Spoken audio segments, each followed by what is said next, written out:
Hello and welcome to this special broadcast celebrating the 60th anniversary of the independence of the Nigerian independence.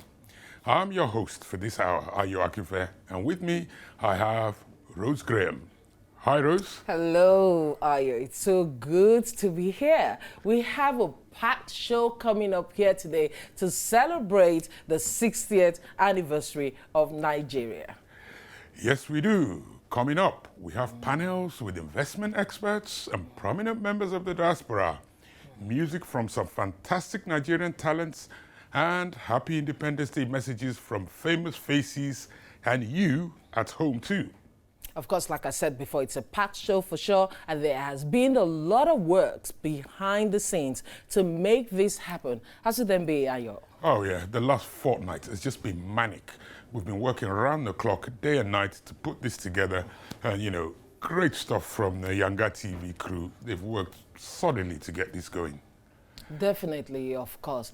And there's been interactions with the people back home, with the government, with everyday Nigerian, and they have, of course, sent in the videos and messages, which we're going to play to Nigerians in the diaspora so they would have a feel of this celebration. Yes. Yep. And I would like to pay kudos to all the organizations and individuals who sent in messages.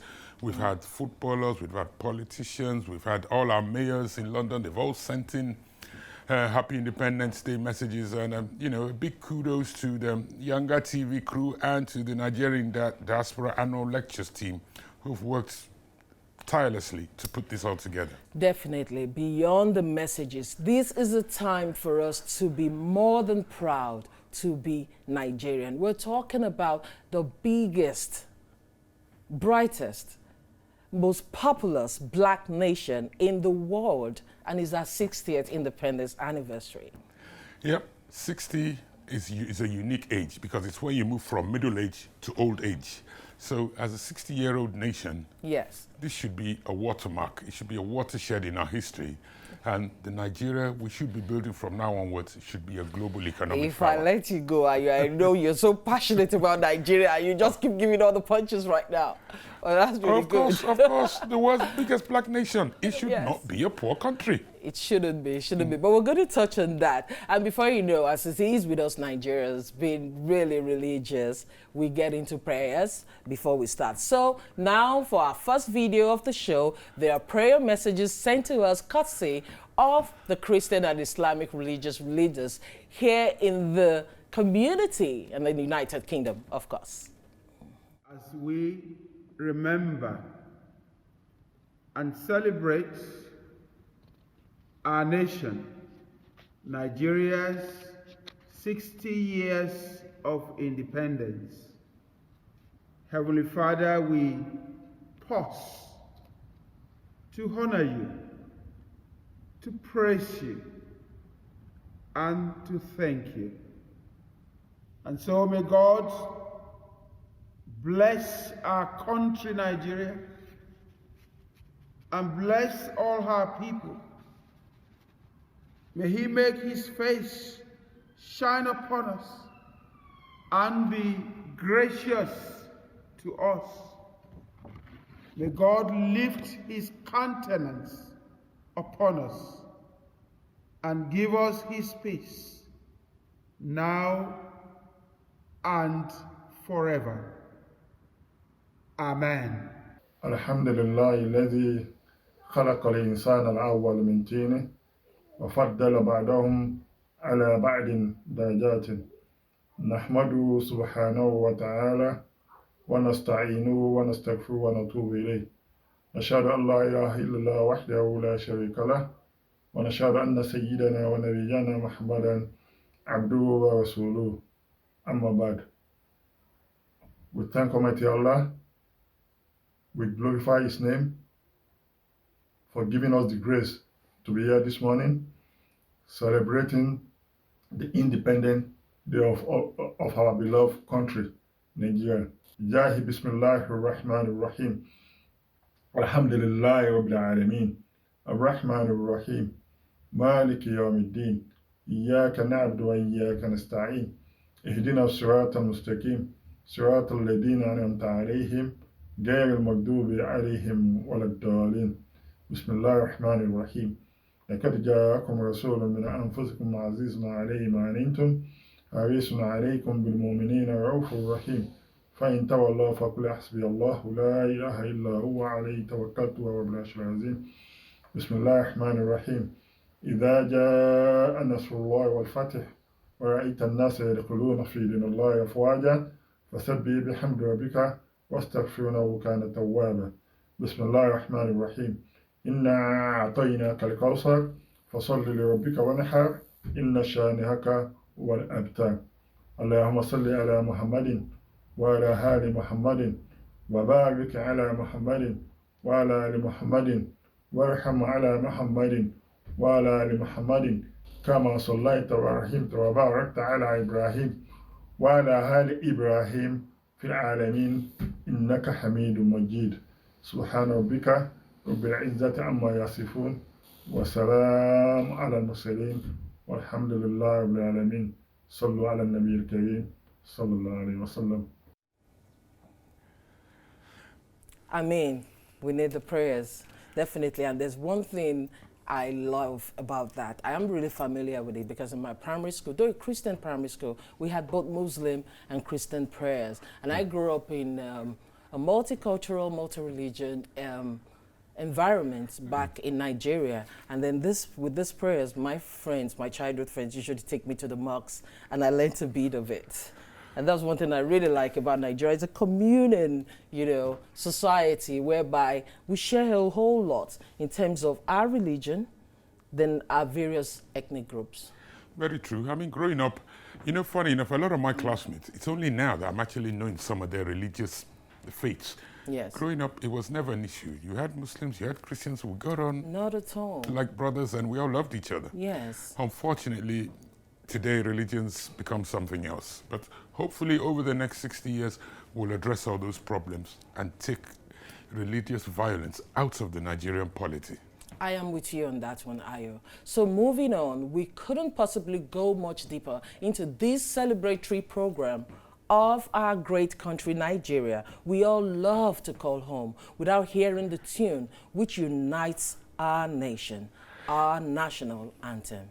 Yes, we're talking about, of course, Arise, O compatriots. And to sing with us, we have a special rendition today, performed for us by the self-proclaimed Queen of Afrobeats.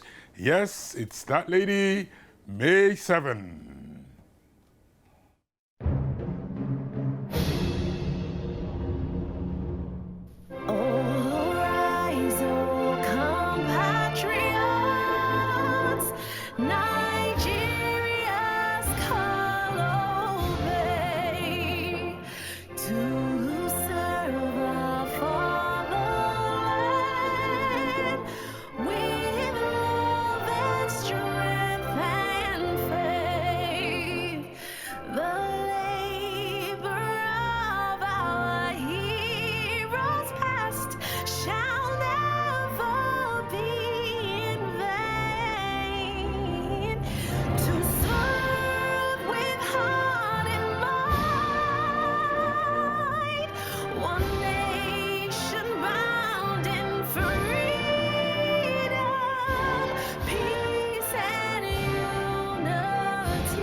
Happy Independence Day, Nigeria. I love you. May 7 in the building. Wow, what a fantastic performance there from May 7. I must say, couldn't agree more. Really much it really makes you proud to be Nigerian. Thank you so much to May 7 for sending that in. Right, now, moving on then, we have come already to our first speech of the program. And this will be given by the President of the African Development Bank, Mr. or Dr. Akinwumi Adesina.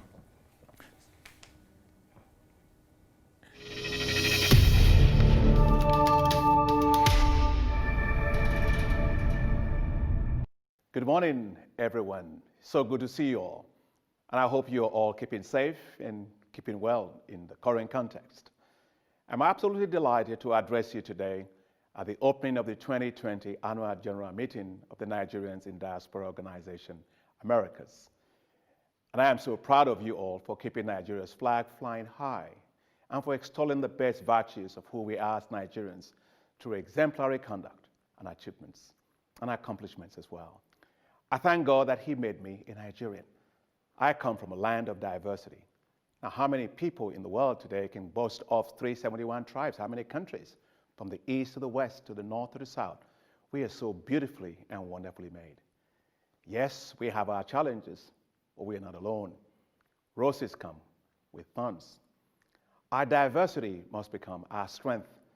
Our challenges must make us stronger and more resilient.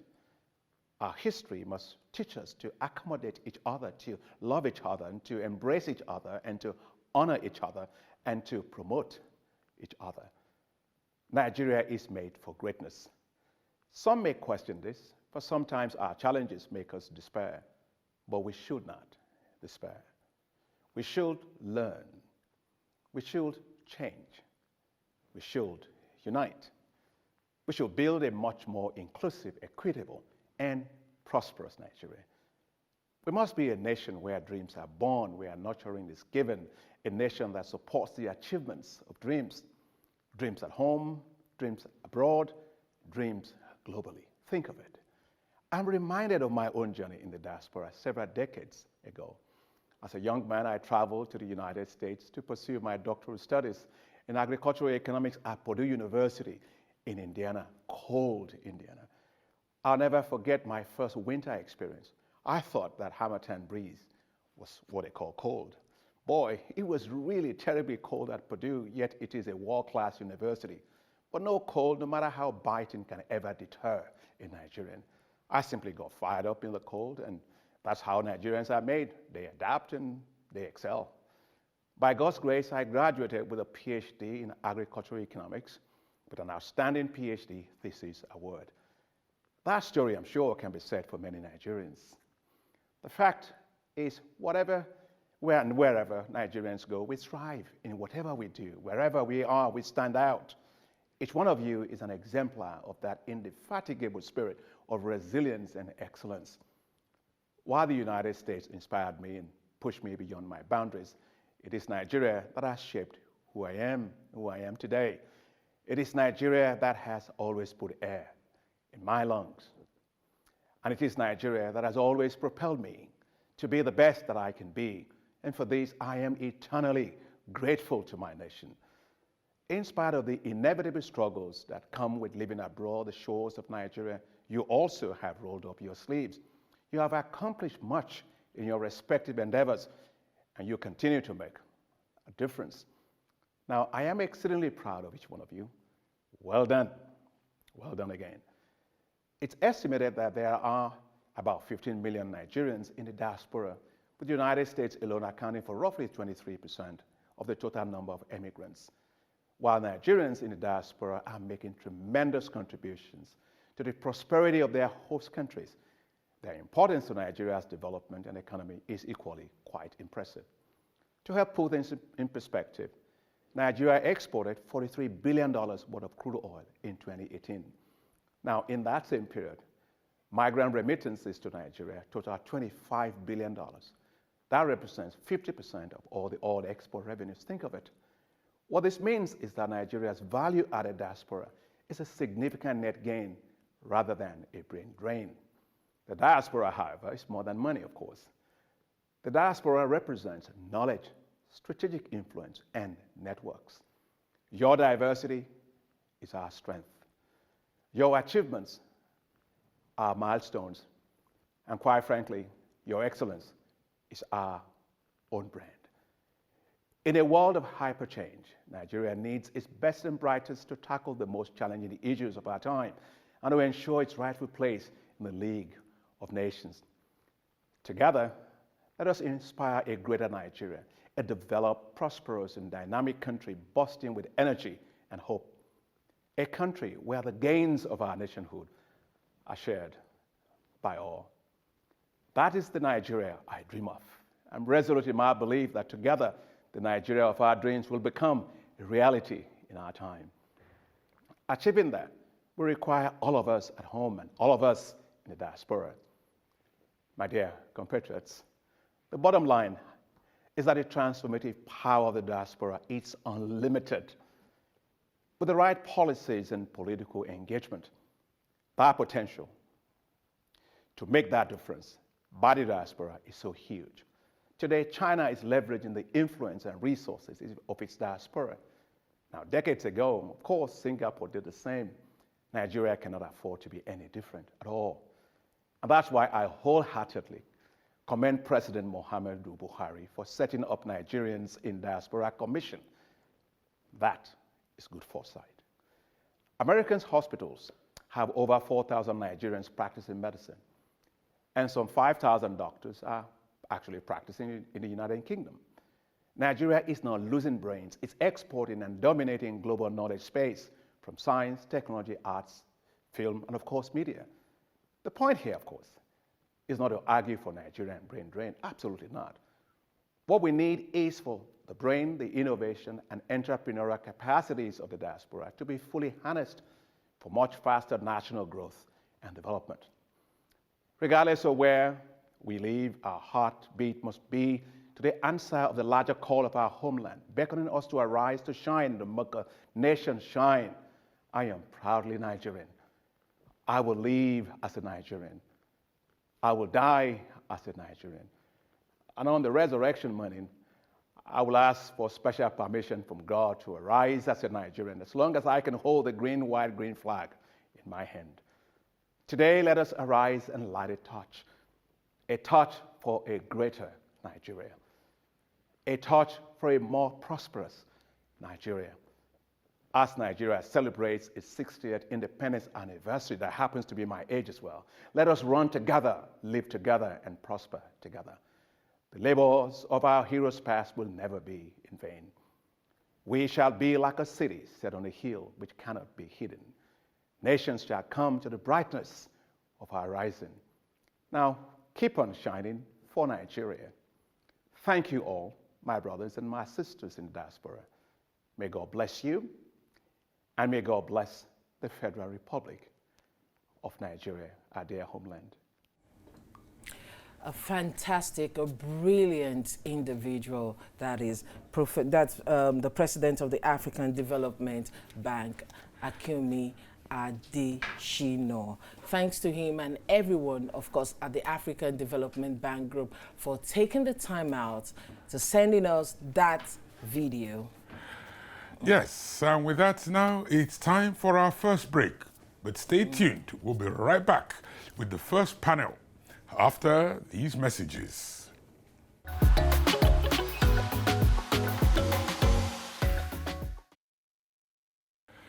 Hello, and welcome back to Nigeria 60, where I'm joined now by our panel for this period of the show.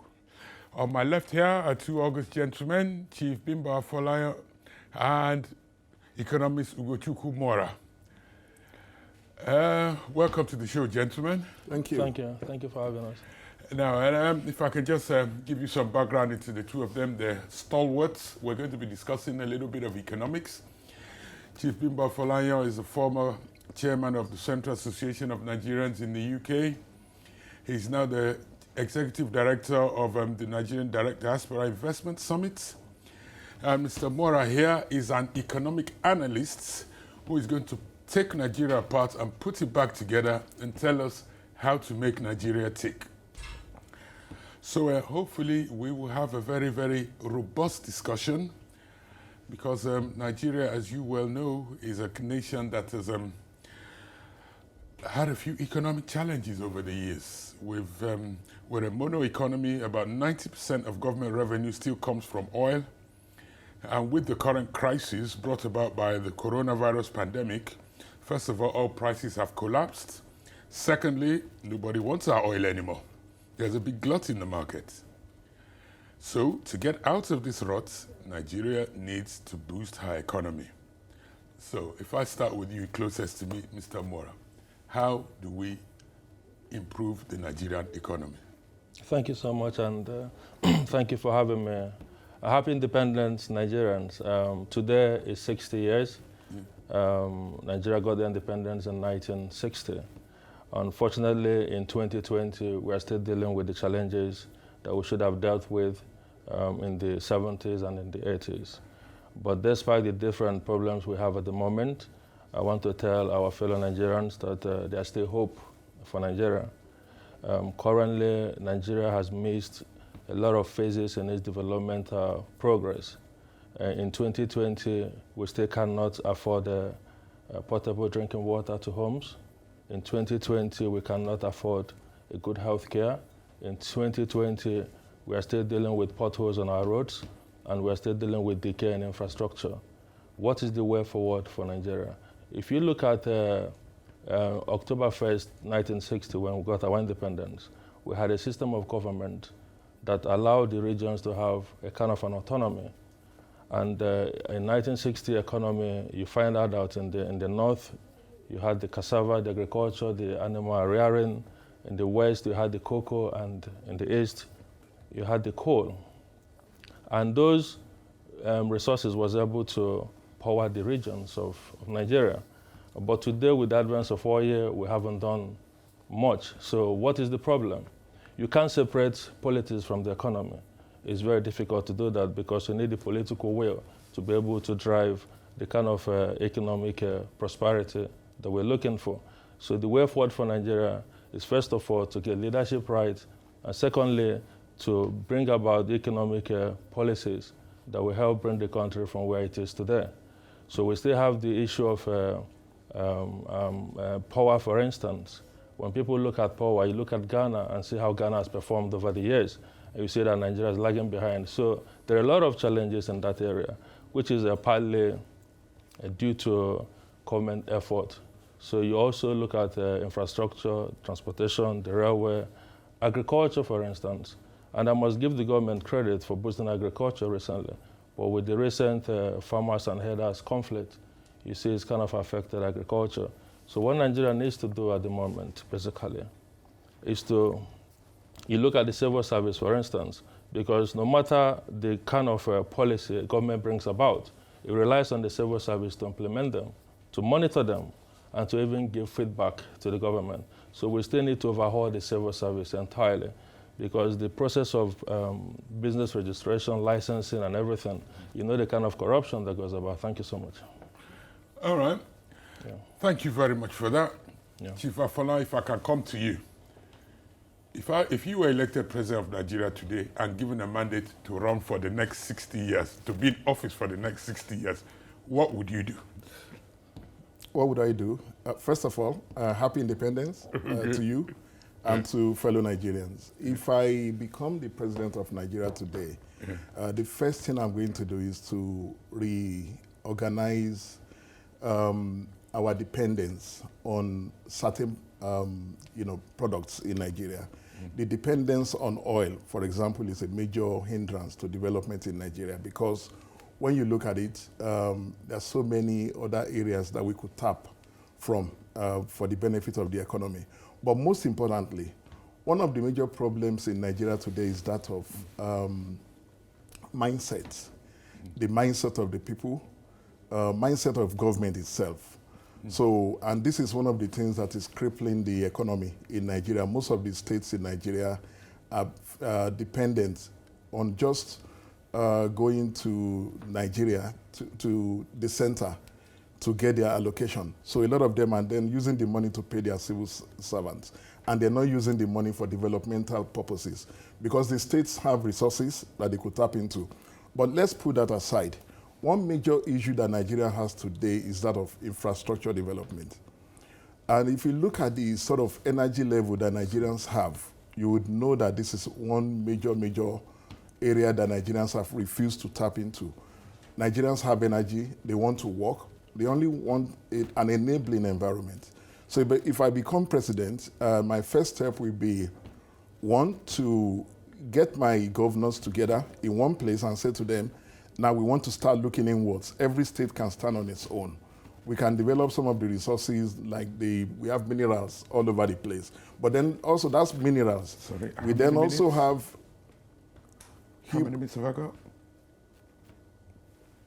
We have human resources as well. So I'm not even talking about that yet. But the major issue that Nigerians have is that if the infrastructure is not developed, there's no power, no roads, and if my government will concentrate on making sure that there's light in Nigeria, there's energy that enables people to run their businesses. My government will also pay a lot of attention on making sure that there are carriageways. I know that this government is doing a lot in the areas of building transportation, the railways, for example.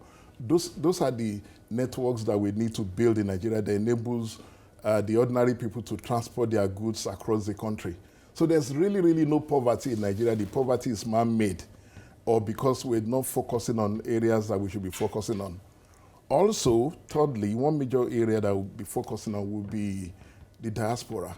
So if you look at the sort of remittances that's gone to Nigeria in the past few years, it's massive. We did a research some few months ago, and we realized that Nigerians have about 25 billion pounds hidden in banks in the UK that are not yet tapped into. So we go into that later. Brilliant, superb. Now, we're going to hear from the Trade and Industry Minister, Mr. Adeniyi Adebaya, on his department's plans at this 60th anniversary and what they intend to do for us as we celebrate our independence. Our major goal is to drive job-intensive growth of the Nigerian economy. This is being executed through three thematic areas. One, backward integration and domestication of production, for which we have designed and are executing the following programs. Fast-tracking the establishment of 6 world-class special economic zones across the country. These are located in Ibom, Akwa Ibom State, Lekki, Lagos State, Funtua, Katsina State, Benue State, Eyimba, Abia State, and we have Kano and Calabar in Cross River State. Work has begun on the 2 brownfield projects located at Kano and Calabar. We have agreed a project structure and operating model which will be implemented by the Technical Implementation Committee. Driving local production of key commodities like sugar, cassava, starch, automotive assembly, cotton, textiles, and garments. 2, enabling business environment to attract and retain investments. This consists of the following projects which aim to improve the ease of which businesses operate in Nigeria. The Presidential Enabling Business Environment Council, PEBEC. We are implementing the 5th National Action Plan, which is a set of business climate reforms in Kano and Lagos State, and selected federal ministries, departments, and agencies. Reform of critical legislation, such as the Nigerian Export Promotion Zones Authority Act, the Oil and Gas Free Zones Authority Act, the Companies and Allied Matters Act, and passage of the proposed Automotive Industry Bill, etc. Digitization and automation of trademark and patents, and deepening the implementation of the One-Stop Investment Center for investment facilitation. And 3, facilitating trade and market access.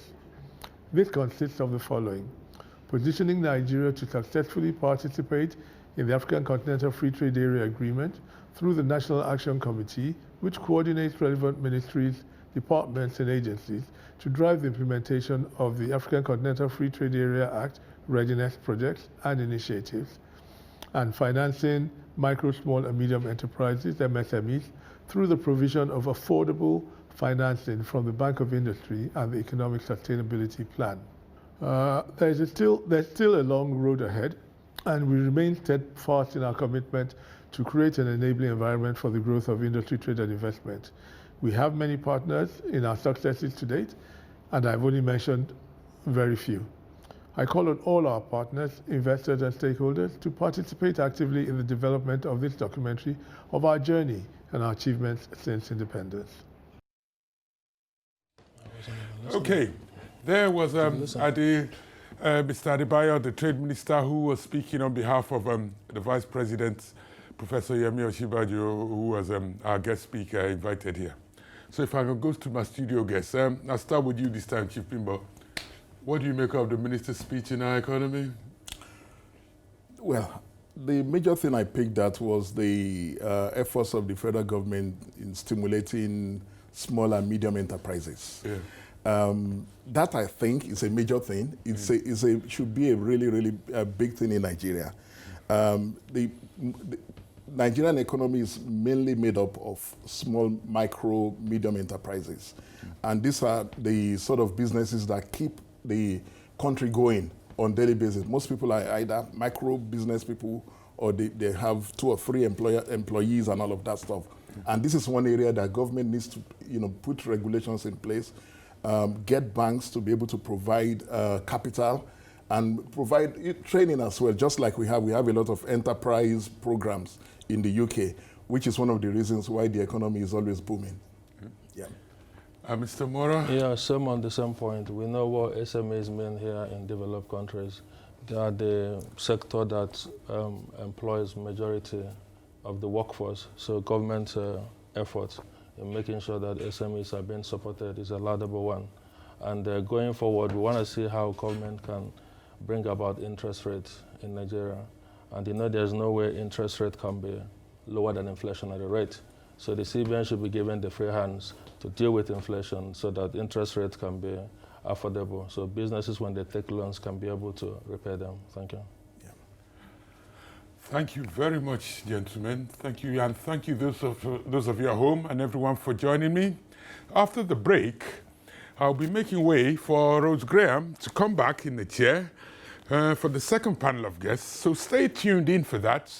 But first, I won't leave you without, first of all, showing you these montages dealing with the highs and lows of the last 60 years, starting with the fledgling first couple of decades and going up to the current time.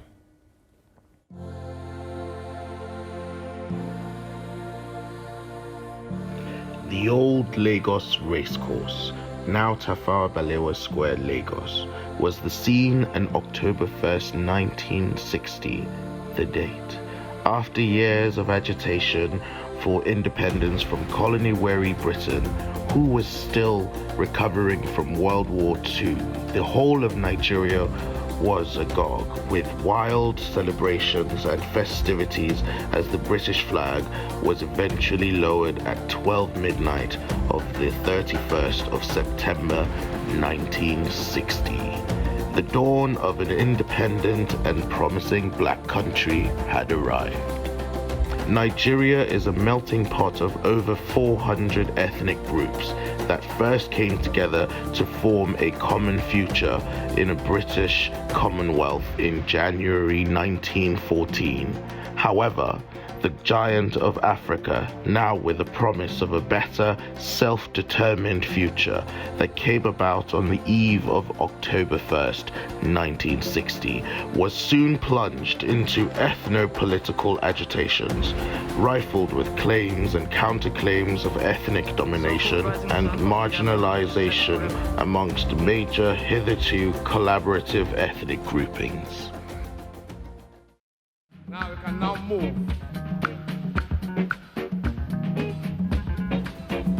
Nigeria was determined to assert her identity as the center of black consciousness.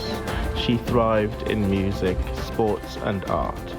Festac 77, the world's largest festival of black culture, gave Nigeria the cultural renaissance and healing that she desperately needed. Nigeria and Lagos were once again at the center stage. Once again, she became the progenitor and custodian of black cultures.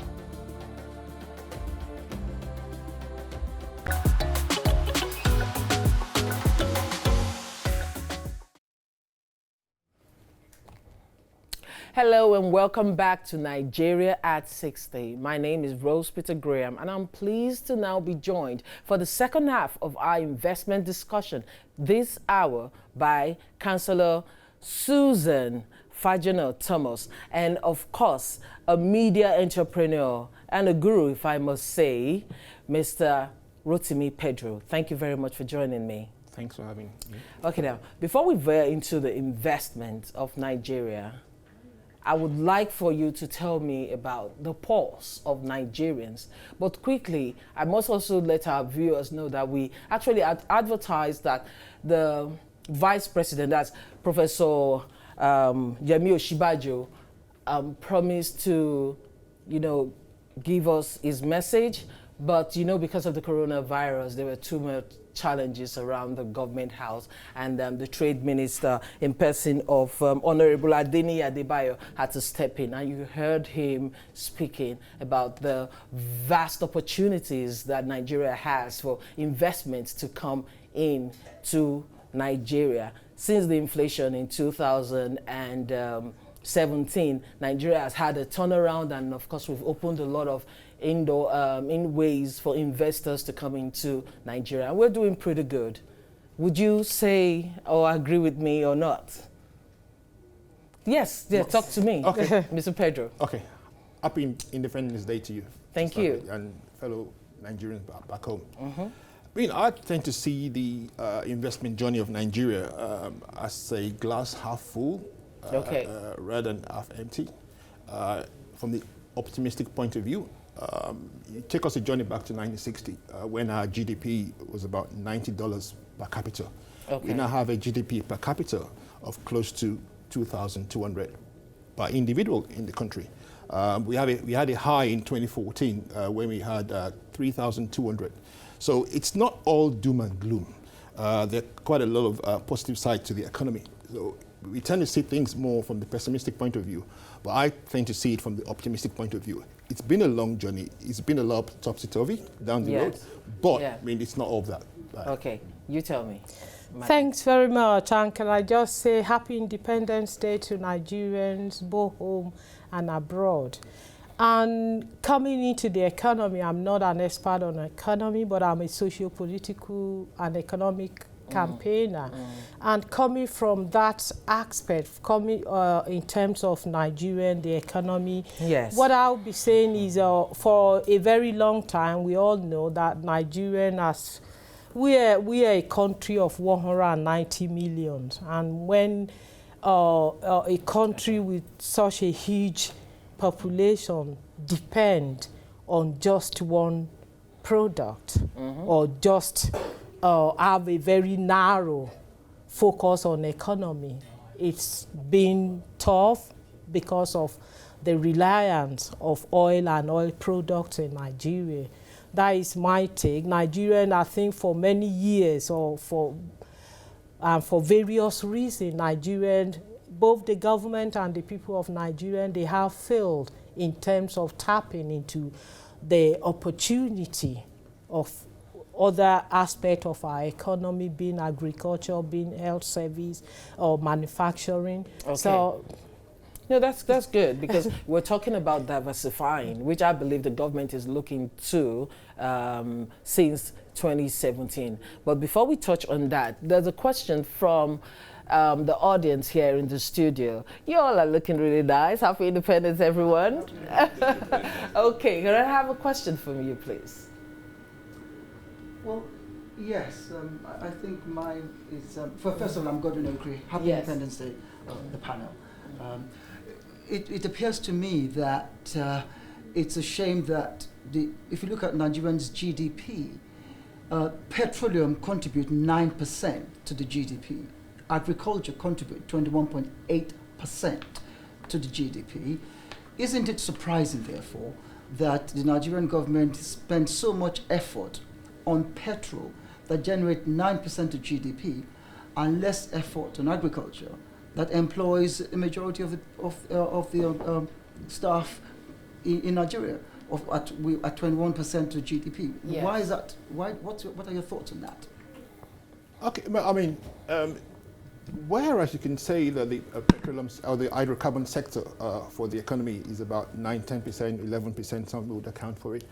The systemic impact goes beyond just 9% because it supplies almost about, used to be 95% of our foreign earnings. Now maybe about 87% is going down. So if we don't sell petroleum, we won't be able to import anything. So it's not just, and if we can't sell oil outside, it has a sort of a contracting effect on the GDP. So that's how come the economy is linked or joined at the hips with the global oil prices. And once there's a oil shock internationally, the economy goes down. So the systemic effect of the 9% goes beyond the 9%, and it affects all sectors of the economy, of the GDP. That's my point, though. Okay. That if you're concentrating all your effort, all your economic effort on petroleum, that in 5 or 10 years would dissipate because of the way the world is going, why can't the government diversify? Is the point. That's the point. You want to take definitely that? I agree with you and your question. That is when in my previous comment, when I said the government and people of Nigeria have failed in terms of maximizing the opportunity when it comes to our economy, and that's exactly what I meant.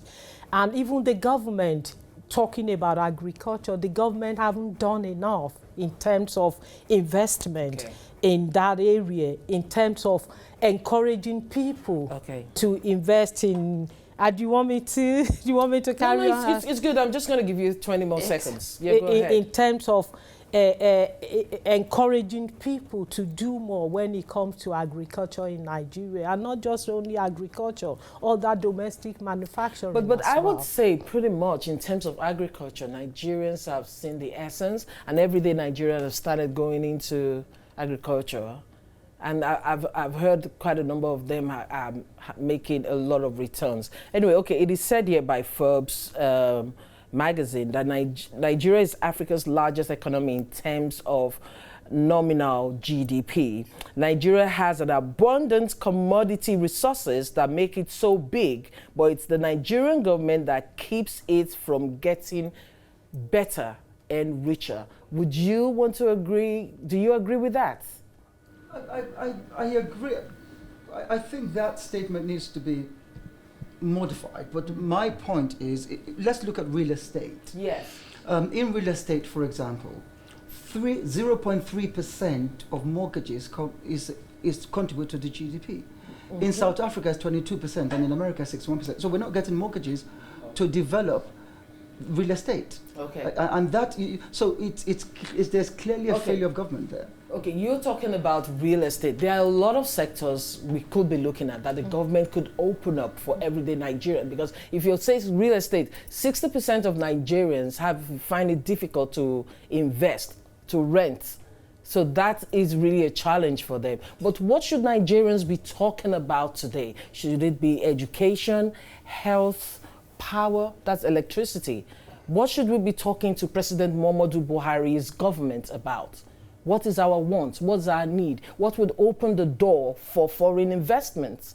And what would help Nigerians to then invest in themselves and grow? I mean, sorry, go on. Now, all those sectors you've mentioned are very important. Healthcare, very important. Energy, power, very important. Because without having the adequate supply of energy, there's little or nothing you can do. And when you read about investment in Nigeria with various economic experts from this part of the world or around the world that are actually or recommending for people, investors from this part of the world to go to Nigeria. One of the things that usually come on top of that would be security and power. So it is important. And so that is what we should be looking at, security, power. You could tell me, what do you think? Well, I think infrastructure is Infrastructure. There's a huge infrastructure deficit. Yes. And that's in the short term, that's what the government is focusing on, and that's what they should focus on. Someone quickly just tell a me. quick one. Yes. Beyond that, then we need to actually look into the what's called the education sector and the health sector, because of the human capital impact, and that's a medium to long term. That is good. That's approach. good. And you? Education, sir? Wait for the mic. Quickly, just go straight. Just go straight. What of entertainment? Entertainment is good. But we must Without put food on the entertainment, we table. cannot be here discussing this. I like that. I like entertainment, sir. You say power, madam. Health, education, power. But basically, power is important. And beyond the 60th Diamond Jubilee, President Muhammadu Buhari, Nigerians in the diaspora, Nigerians in Nigeria, they are looking up to this government to take power as a priority. Put it first. We love our country. Nigeria would always flourish. God bless Nigeria. God bless us all. Happy independence. And for me, I would say, thank you so much for everyone for joining us. Thank you very much, my fantastic audience.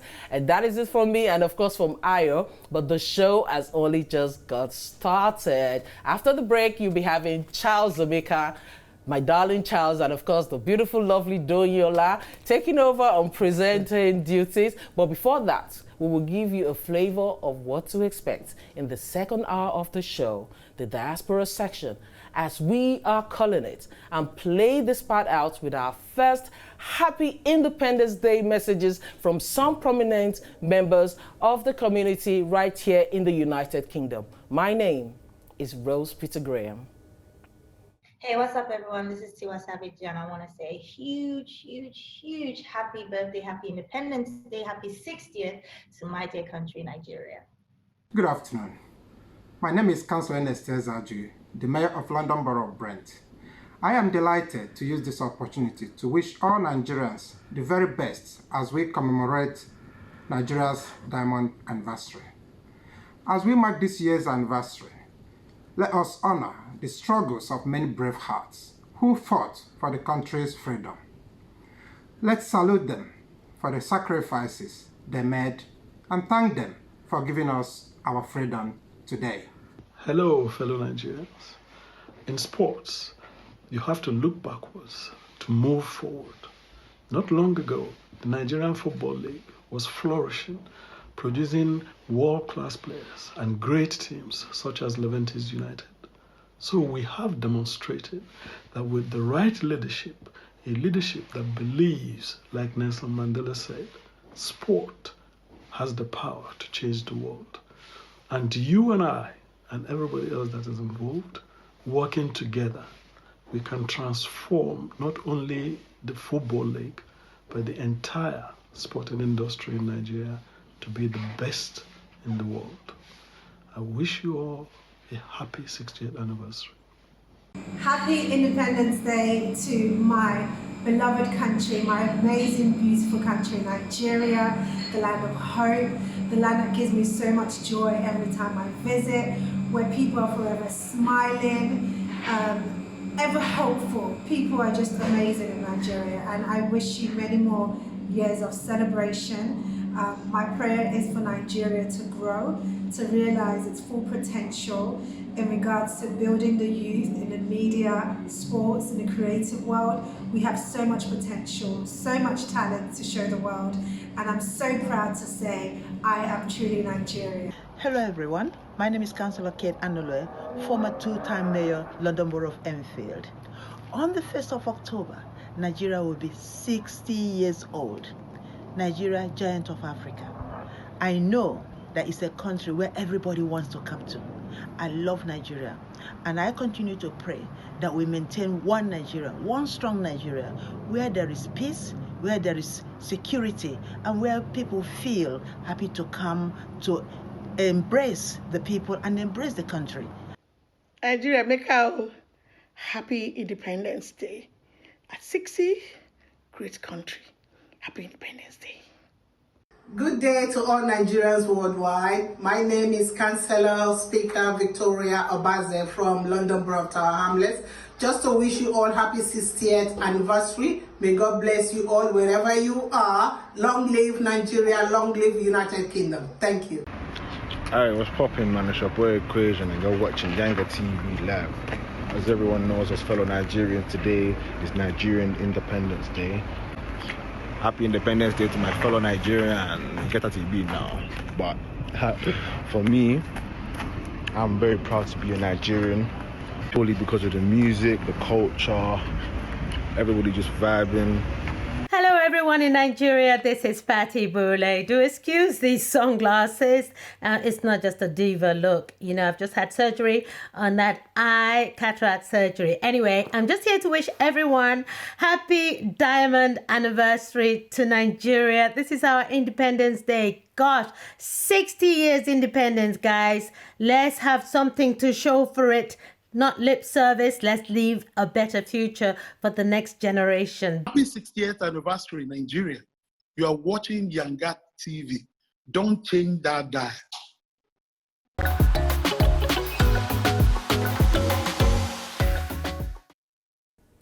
Hello and welcome back to Nigeria's 60th celebrations. Today is a special day and I'm going to be your host for the next hour, but I'm also going to be joined by the one and only Doyin Ola. Hi Charles, it's so good to be back here, right here at Yanga Studios once again. And for the big celebration, Nigeria at 60. How good can it be? We have a great second hour coming up. We have music from some special music artists, some of which, of course, most of our viewers are quite familiar with, and as well as important message from the chairperson, Nigeria Diaspora Commission, Honorable Abike Dabiri. Exactly, we've got so many special videos coming up. Doyin, what have you been doing in the lead up to our celebrations? Tell you what, this pandemic has caused a lot of havoc. Because ordinarily we would have celebrated this the Nigerian way. You know how we do our things now. You know how we roll. We would probably have been at Chatham House and the House of Commons. And of course, we would have rounded up all of this with a gala dinner event with our, you know, traditional headgears and of course our native attires. But I've been a part of this whole process, the planning committee. That's what I've been doing actually. Well done, Doyin. Okay, we're now going to go straight to our second speech of the show, and it's coming to us none other than from the Honorable Abike Dabiri Erewa. Hello, everyone, and happy Independence Day, Nigeria. And it's not just another Independence Day. It is our 60th anniversary, Diamond Jubilee. I join in congratulating every Nigerian at home and in the diaspora for the attainment of 60 years of Nigeria as a nation. But at 60 years, we admit that this is not where we should be as a nation. But the key thing is, where are we heading to? Where are we heading to in the near future? At 60, we should be tired of talking about potentials.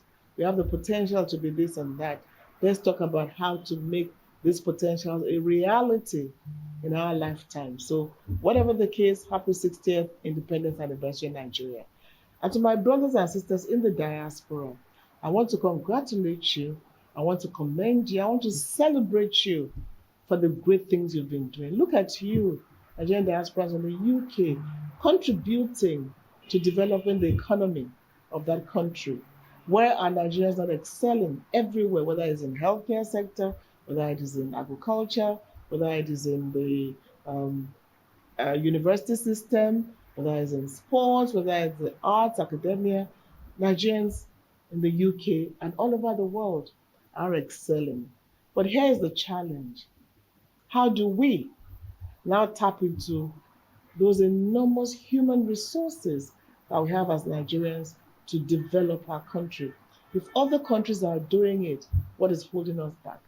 For one thing, now you have the Nigerian Diaspora Commission. The Commission is a one-stop agency to deal with diaspora matters, and we are here to work with you. Take, for instance, the Africa Development Bank that said to us, we need at least $150 billion to invest in infrastructure. Imagine each and every one of you plays a role in investing in your country Do you know how significant that could be? Now, the Nigerian Diaspora Commission has set up the Nigerian Diaspora Investment Trust Fund, where you can put your money into and decide the areas you want to invest in your country. We'll brief you subsequently as the work of that committee is progressing. We also have the Diaspora Mortgage Program for you. We'll be working with the Federal Mortgage Bank of Nigeria so that from the comfort of your homes, you can indeed have your own home in Nigeria seamlessly and pay for it conveniently. We're also working on the diaspora policy, which we are hoping that the Federal Executive Council will ratify very, very soon. The diaspora policy is holistic. It's full actually. It's deep, and it will tackle all diaspora issues that we need to deal with. So we're working on that. Of course, we have the annual Diaspora Day, which we expect you to participate in all the time, July 25 every year. Now, as we turn 60, what are the challenges? How can we move our country forward? COVID-19 has shown that no matter what, east or west, home is where you want to be. So what kind of home do you want to return to? We want you to join hands with the government of Nigeria to invest in your country. And that is why the Diaspora Commission is there to work with you. Martin Luther King once said, and I quote, "Human progress is neither automatic nor inevitable. Every step toward the goal of justice requires sacrifice, suffering, and struggle. The tireless exertions and passionate concern of dedicated individuals, which you are as Nigerians in the diaspora." So we're saying let's work together with Nigerians at home to build a Nigeria of our dreams. Now, we in the Diaspora Commission look forward to working with you for the growth of our economy. We're talking about 25 billion remittances. Beyond remittances, there's a lot more that we can do, and there's a lot more that we will do together to build this Nigeria of our dreams. Now, up to now, Nigeria, I believe, has failed to tap into the huge potential of the diaspora and has also failed to notice the contributions made, such as the huge remittances, the skills transfer, and minor investments. At the Nigerian Diaspora Commission, it is our job to not just highlight the successes, but also build upon them moving forward. So moving forward at 60, we need to do all this together. And one of the things that Nigerian Diaspora Commission will also be doing is we need to celebrate you, the Nigerian in the diaspora. Bad news travels fast. We always hear the bad stories, but no, we're all about the good stories. So we will celebrate ourselves, put you on the front burner, and let the world know that without Nigeria, there'll probably be no UK and other parts of the world. So it can't be business as usual. Let's work together. Let's do things together. Let's do more together. Let's achieve the full potentials of Nigeria, which we cannot do without you, the diaspora. So my brothers and sisters in the diaspora, as we reflect on the past 60 years and chart the forthcoming 60 years, let us use this as an opportunity to reflect on the possibilities that will open up and think of how we can exploit such openings. With the world continuously venturing into new markets such as clean energy, online communication, and petrol-based vehicles, there will be opportunities in the Nigerian market which only the diaspora can realistically fill. We also have a program we're working with. It's called the End to Open Defecation in Nigeria. We want you to be involved. And what we're saying is this: we have to stop open defecation in our country. I mean, at this stage, you still find people just get on the streets and defecate openly. It's a program that we want you, the diaspora, to be part of. It's been organized by the Minister of Water Resources and also private sector-led initiative. So we hope that you'll be part of that program and every other program that we have for you. So despite the plethora of challenges, there are challenges, no doubt. Yes, we're dealing with the issue of insecurity, we're tackling corruption, we're building the economy. Those are the three-pronged approach of Mr. President. Let's work with him to make this happen. The issue of corruption, we cannot ignore. We shouldn't say it is just President Buhari's problem. We should own it and tackle corruption in our country, moving on in the next 60 years of Nigeria. The opportunities are there. It is for us to fulfill. The enormous opportunities are there. It's no longer about crude oil or resources. It's about you, human resources. It's about you, human capital development. It's about you, the diaspora, to join hands. We've been talking about brain gain, brain drain. Now we talk about brain circulation. Let's make sure we circulate and do things for our home country, Nigeria. So we look forward to working with you. Happy 60th anniversary and happy 60 more years of success, of progress, of a unified Nigeria. The theme of 60 is moving together, forward together. And we all need to be united, move forward together, work to build the Nigeria of our dreams. And we cannot do it without you, the diaspora. I look forward to seeing you once more. And I look forward to a very, very fruitful year-long celebration. Congratulations to every one of us. And God bless you all. Thank you. And that was great to hear from Honorable Abike Dabiri Erewa, one of the most visible people here in the diaspora. But of course, there are many prominent diasporans and diaspora groups. And to them, we say thank you for all the hard work that they do. Doyin, in the UK, I've only really been part of one group, which is the ICSN, the Igbo Cultural and Support Network. Okay. What other groups are there in the diaspora? I know that there are many of them. There are so many of them. We've got the CANUC, which is the Central Association of Nigerians in the UK, yep, headed by Dr. Boma Douglas. We have NIDO, which is Nigerians in the Diaspora Group, headed by Barrister Chibuzo Ugochi.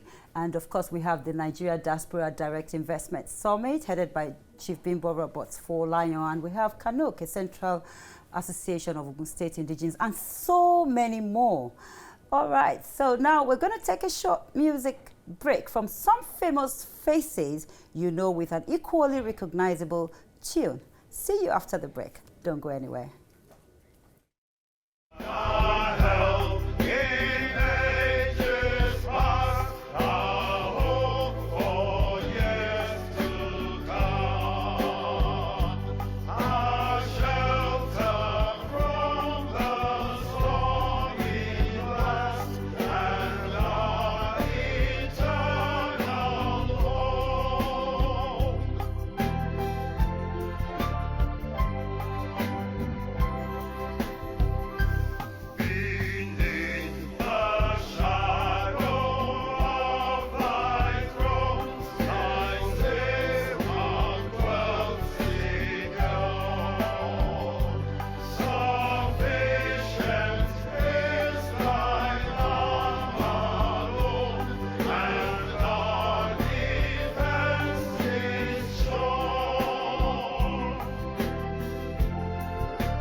Hello and welcome back to Nigeria at 60. I'm now joined by my panel. I have with me Dr. Kelechi Anyikude and Mr. Bimbo Babarinde.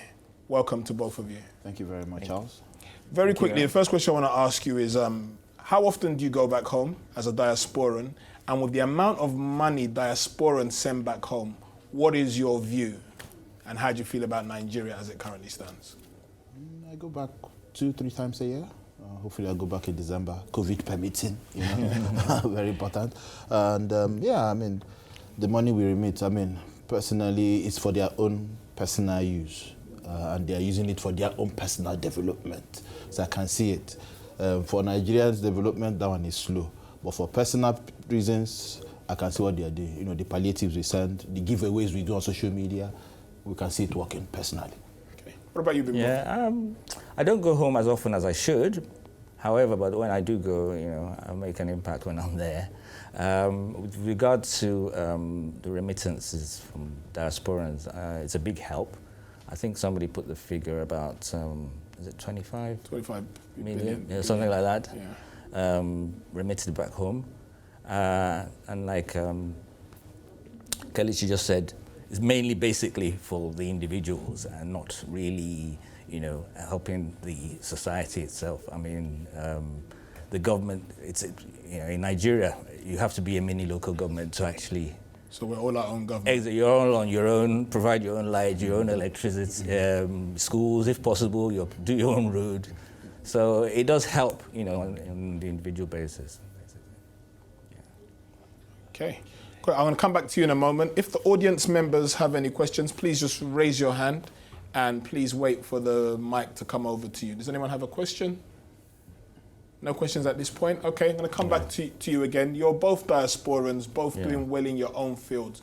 Do you feel that when you're doing your work, your hobby, which is now becoming your work, do you feel that you carry the burden of being a Nigerian with you in what you do? Yes, in everything I do, I try to represent my country, my heritage. That's why you see my Urukere, you see my cap, wear it every day, you understand? And the way I speak, the way I dress, the way I move, I'm just showing that I'm a proud Nigerian. Leave the negative stuff you hear from the media and stuff like that, about fraud and all that. No, I'm just a minority.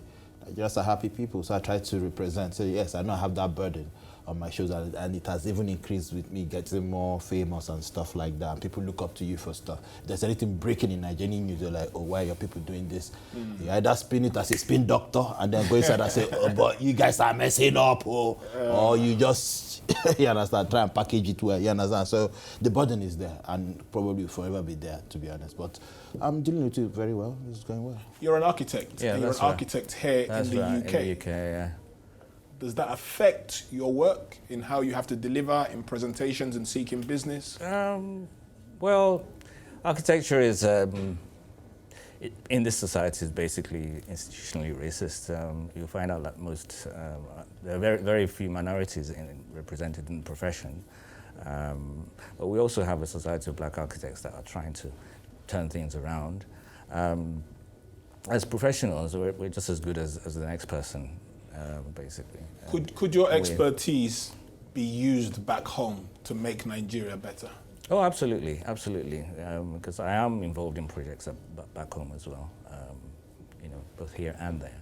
And with the benefit of experience that I've gathered, actually, first my master's degree was in Nigeria, and then I came over here for further studies. So I got the benefit of both worlds, and I also have contacts professionally here and back home. So it just helps. It helps, you know, develop the economy as well. And Dr.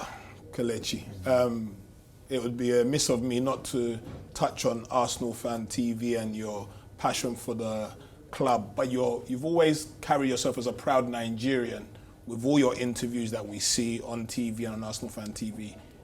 What made you go down that route? Yeah, I mean, when I was in, I studied for my PhD and stuff in East University, when students come from Nigeria, they didn't want to associate with Nigerian society. They were associated with, Afro-Caribbean and other societies. The brand Nigeria wasn't, affectionate for them. Yeah. So I'm like, okay, what do I do to change that narrative? So when I got on Arsenal Fan TV, the whole traditional thing started for me, and everybody welcomed it, white, black, Asian, and they like, and they ask you, what's the meaning of this? What is this for? I say, I use it to bless people, like how Prince That's Charles true. was I've been waiting for my blessings. On live TV, my brother. You'll be very good. Too much. So that's why we just promote the culture. Just so they I hope you're COVID free. Yeah. That's it. Yeah. Supporting what he was saying. As an architect, what would you say to young Nigerians here? I know there's a youth segment coming later that might want to get into the architectural. Oh yeah. Basically, it's good to find mentors within the society. I mean, because there are quite a number of in the next generation that are coming up now that are into the profession, and then there are older guys like us that they can seek out. And we also have organizations like the one I run on the side, which is I'm the chairman of the Nigerian Schools Foundation, which is a collaboration of over 50 plus Nigerian alumni associations of secondary schools in Nigeria here in the UK. We started that about 10 years ago, and we get together, we exchange ideas, we organize events. The main objective is to connect Nigerians, to develop the community, and also, just to network and bring things together. We raise lots of funds for schools back home, developing the IT suites, doing infrastructural projects back home, helping with teacher training, etc. Okay. And lots of other things. But it's just basically bringing our diasporan community together. And we get about 2,000 people come to our main events, which is the sports and family fun day that we run every summer. Right. You've just got your doctorate. What's the plan for you? And with the exposure and the notoriety you now have, how will you be putting the best of Nigeria diaspora forward? I mean, I'm doing that already. That's what I do every day. I wake up, we are making impact back in Nigeria. We're showing people that, to be a Nigerian is a great thing, isn't it? And we are telling young ones, the youth coming up, you can marry your passion and your career. That's what I tell them. I have a career, I have a PhD in environmental engineering. That's different. And I have a passion, and everything has to be positive. And anything you're doing has to be impactful, very important. And when you live by this kind of ethos, my brother, the narrative and everything will start changing gradually. I've got one more question each for both of you. As diasporans, we hear so much negative news about Nigeria, and some people have lost faith in the project Nigeria. What would you quickly say to that? The future is bright. In fact, I'm particularly impressed by what our young diasporans are doing now, especially the next generation. I'm talking about the guys that are between the ages of 18 and probably about 35 in the UK now. I mean, they're in the city doing fantastic things. They're setting up, businesses and employing people. And, this is like the second generation. In the old days, you'd come to England, study, go back home to Nigeria, But the next generation here are here to stay, really, quite frankly. And they're making waves. And the future is very bright for them, I must say. Yeah, the future is bright. I mean, just keep, the fire burning, keep impacting, keep working. The more you're doing positive things, the more people are seeing you and they are copying what you're doing. The more you are, like you said, remittances, the more you're doing impactful stuff, things will gradually change. And we have to take the good things from developed societies, not the bad. Okay. Final thing you might want to say to Nigerians on a day like this? Got 30 seconds or so. Well, happy Independence Day to everyone, and we look forward to the next 60 years of peace, progress, and unity. Okay, please just quickly bless us before we go. Nigeria,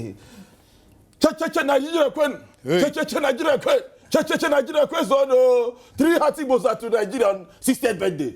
Boza. Thanks for having us. Okay, thank you so much for my panel. Thank you so much for joining us at this stage. After the break, Doyen's going to be back and she's going to be handling the second segment of this panel. Thank you. Stay tuned. In 1982, the ruling National Party of Nigeria, a conservative alliance led by Shehu Shagari, had hoped to retain power through patronage and control over the Federal Election Commission. In 1983, Shagari and the NPN were returned to power in a landslide with a majority of seats in the National Assembly and control of 12 state governments. But the elections were marred by violence and allegations of widespread voter fraud.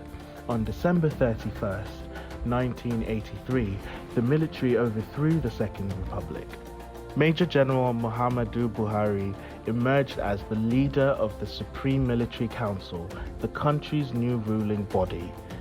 The Buhari government was peacefully overthrown by the SMC's third-ranking member, General Ibrahim Babangida, in August 1985. Head of State Babangida promised to return the country to civilian rule by 1990, which was later extended until January 1993. Mid-level officers attempted unsuccessfully to overthrow the government, and 69 accused plotters were executed after secret trials before military tribunals. With the country sliding into chaos, Defense Minister Sani Abacha assumed power and forced Shonekan's resignation on 17 November 1993. Abacha dissolved all democratic institutions and replaced elected governors with military officers.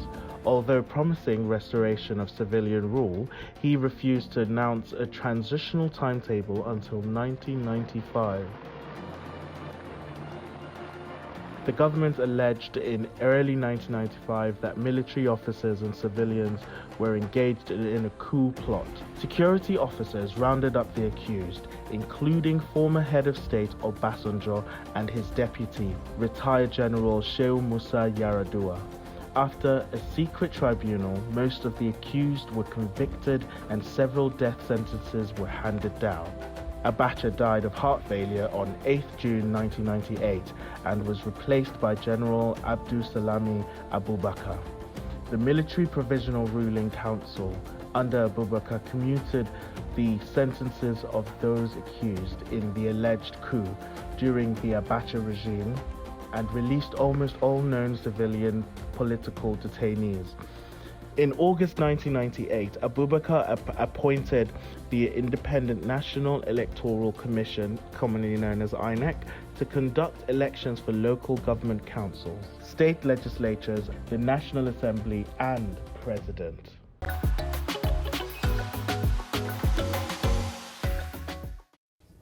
Hello and welcome back to Nigeria at 60. I'm Doyola and I'm pleased to now be joined for the second hour of our diaspora discussion with her worshipful Councillor Victoria Obaze. She's the speaker, up until last night actually, the speaker for the London Borough of Tower Hamlet. You're welcome, ma'am.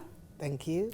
And I have, of course, Prince Adedapo Araromi. He's a financial advisor and, of course, one of our community leaders as well. Fantastic to have you on board today. Thank you for having me. So how do you feel celebrating Nigeria at 60 with us right here, live at Yanga Studios? I'll tell you what, hooray! Nigeria at 60 at last, and we're still together. Okay, Councillor? I'm so pleased to be here. And then to say happy anniversary, 60th anniversary, it's not easy. Yes. You know, for us to get to 60. But we thank God we are 60 today in Nigeria. Fantastic. Tell you what, our topic of discussion today, how do we, as diasporans, you know, empower ourselves? Because you see the Asian community, they have empowered themselves. They support one another. They take mortgages, they have their businesses, they support, they patronize each other in terms of, you know, we're looking at commerce, we're looking at the entertainment industry as well. How do we get into the mainstream entertainment industry? Why is BBC actually not playing our music? Why is BBC not playing the Nollywood movies?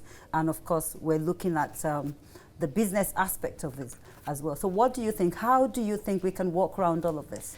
I think it's a collaboration. So if we need to push ahead, we need to let people know what we are made of. Because, you know, as Nigerians, we have that talent, we are creative, And I know the word, they know it, that we are very, very creative. And when we put our mind to it, we can do wonders with the help of God. So it's collaboration. And then we need to let them know, sell yourself and let them know all the negativities that they're hearing. It's not like that. But you just mentioned collaboration. Now, we as Nigerians in the diaspora, the Nigerian community, are we actually ready to collaborate within ourselves? We are ready. Because the main thing is we need to motivate some others as well. But to be ready, I'm telling you, we are ready. Otherwise, some of us in the position we are, we would not be there. So we push ourselves to the limits. And people can say that we are doing very well. So we are ready for collaboration. And we just need the avenue to sell ourselves and let them know that we are ready. Fantastic. Prince, do you agree with that? I totally agree. Okay. In terms of collaboration, yes, we are actually ready in diaspora. And the reason why I say that is when you look at, you mentioned the word commerce and business. When you look at the diaspora we have now compared to the ones we have in the past half decade or a decade ago, you discover that we've gone from leaps to bounds. We've gone bigger, better. And so what you get obtained here in London, for instance, you get even the same thing, i.e. in Manchester as a city. And so people in Manchester don't come to London anymore for businesses, particularly, let's say, give an example, African foods. And the big cities like Birmingham. So actually, we are actually ready. Okay.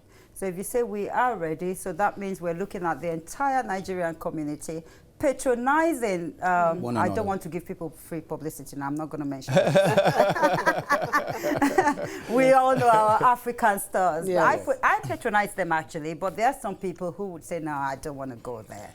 What do you have to say to such people? It's very interesting you mentioned that, and me not trying to advertise myself.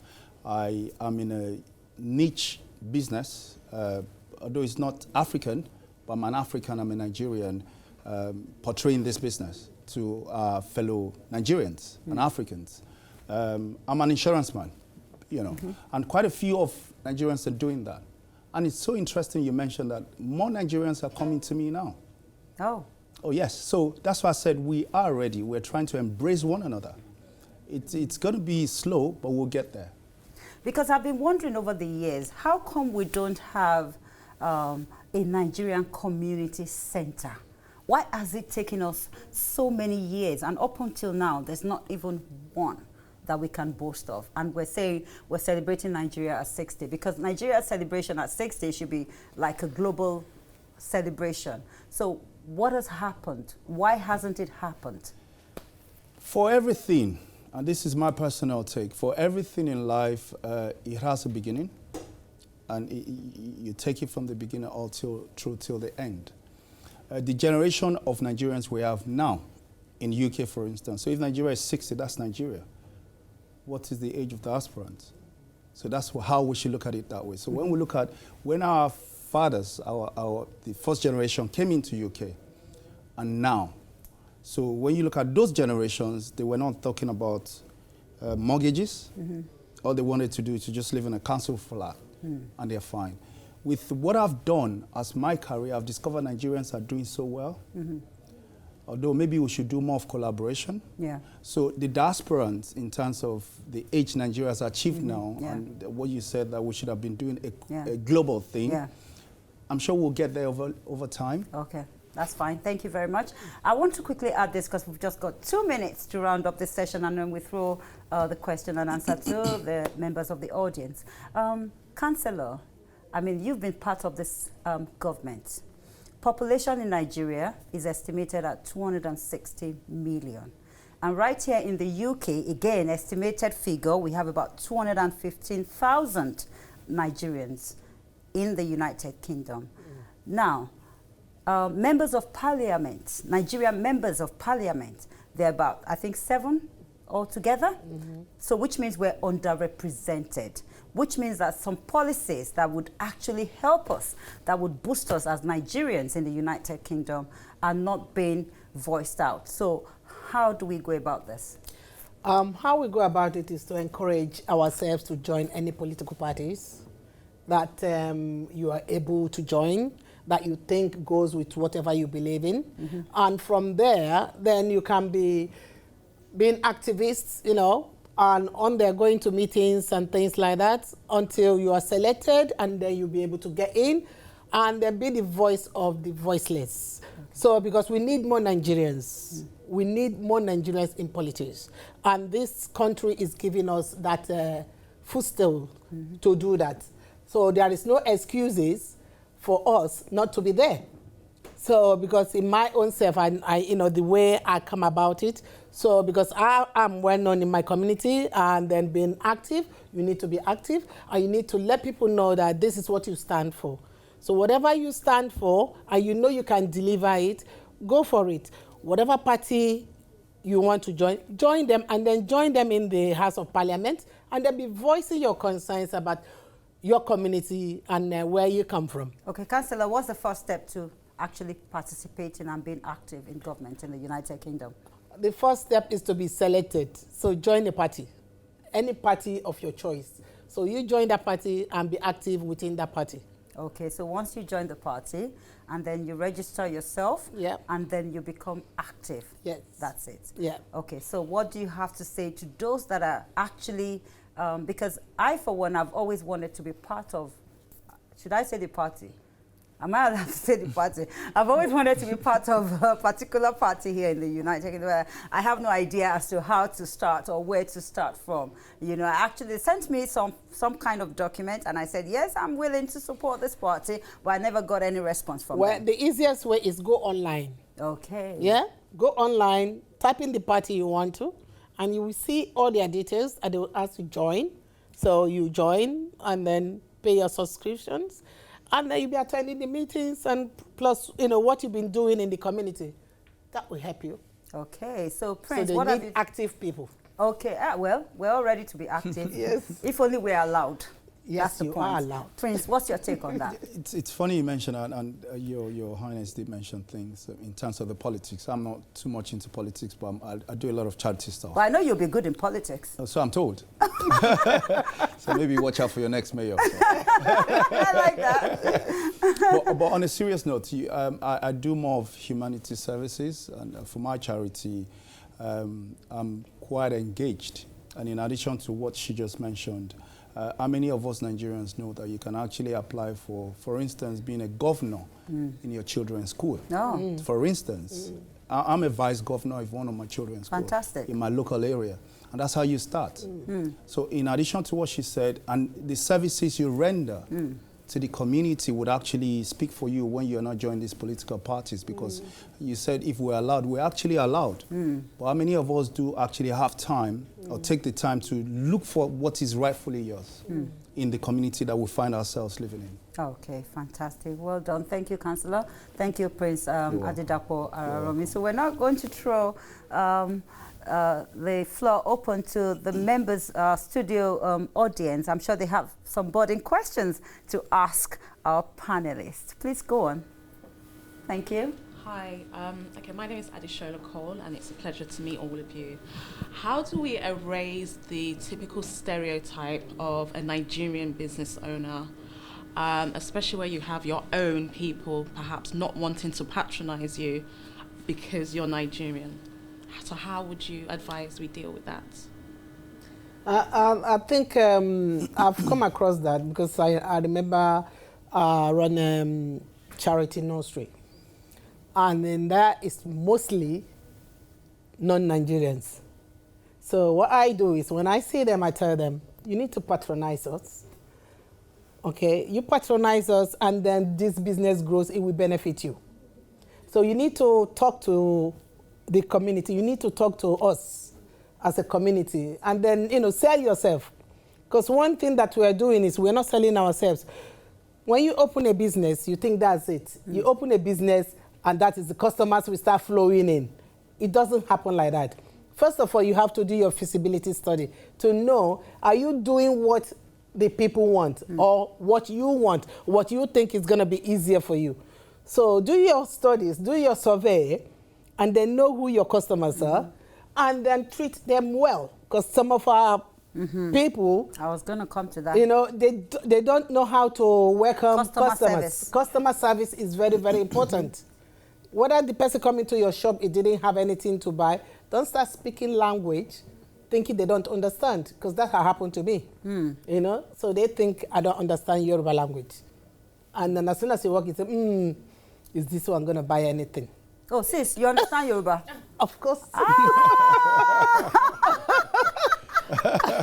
So they think, when they look at you, they think, oh, these women are the time wasters. You know, you were speaking Yoruba to somebody else. You know, so because he saw me and my sister were speaking Igbo. So, and then when we got in there, okay, we said, okay, we went to the next shop, and then we chatter everything we want to chatter, and then we'll come back to her, and then I spoke Yoruba to her. She was shocked. You know, so I said, you don't do that. Yeah. You don't know who coming into your shop. You know, don't look down on anybody. Okay, respect every customer, even a child coming into your shop. Respect them and treat them well, and let them know you have a good customer services. When you do that, your business will thrive. Your business will sell itself, you know, because my own is by word of mouth. I don't need to advertise. So, but we need to know how to treat customers. Very important. That means some reorientation in our community is needed. Okay, please go on. Yes. Earlier on, you were saying something about collaboration, African Center or Nigerian Center. This goes to the people now that are in position, because few times we have tried to meet our people. It's not every problem we have that we go to the government or the council when you know that there are people, Nigerians, who are in position in that authority that you can speak to about what you want. But most times when you go to them, you're not in my borough. I wouldn't say my borough because I don't want to castigate anybody, but we have gone to 2 boroughs to speak to councillors, Nigerians, to say, this is what we want to do. Oh, it's not my business. If you want to go and meet the mayor and things like that. Because we wanted a Nigerian center. Entertainment grows and it gives a lot of income to the people. And so when we introduce this, we try to lobby a lot of Nigerians who we know are in position to help us to carry out this. If we have a Nigerian center, the cinema we use today will not be bluffing and taking our money whether we make it or not. We want to have a Nigerian center where we can have a cinema. I will mention a name because he is here. I wouldn't have said it if he's not here. Godwin Okri is here. He's an estate manager. People like him, I will expect to say, we can get this for Nigerians. A center where Nigerians can have that most weekends, Nigerian cinema can be shown there. We say thank you to Yanga TV because Yanga TV is the only TV stations now that we can proudly say we are watching Nigerian movies here in the UK. Others come and go, they do other things, nothing like that for for our entertainment. Thank you so much. So thank you. Thank you very, very much. Thank you so much, everyone, for joining me. That's it from me and Charles. There's plenty more to come with great content in the 3rd and final hour of this show, the youth section. What can we do without the youth? They're our future. Greater tomorrow.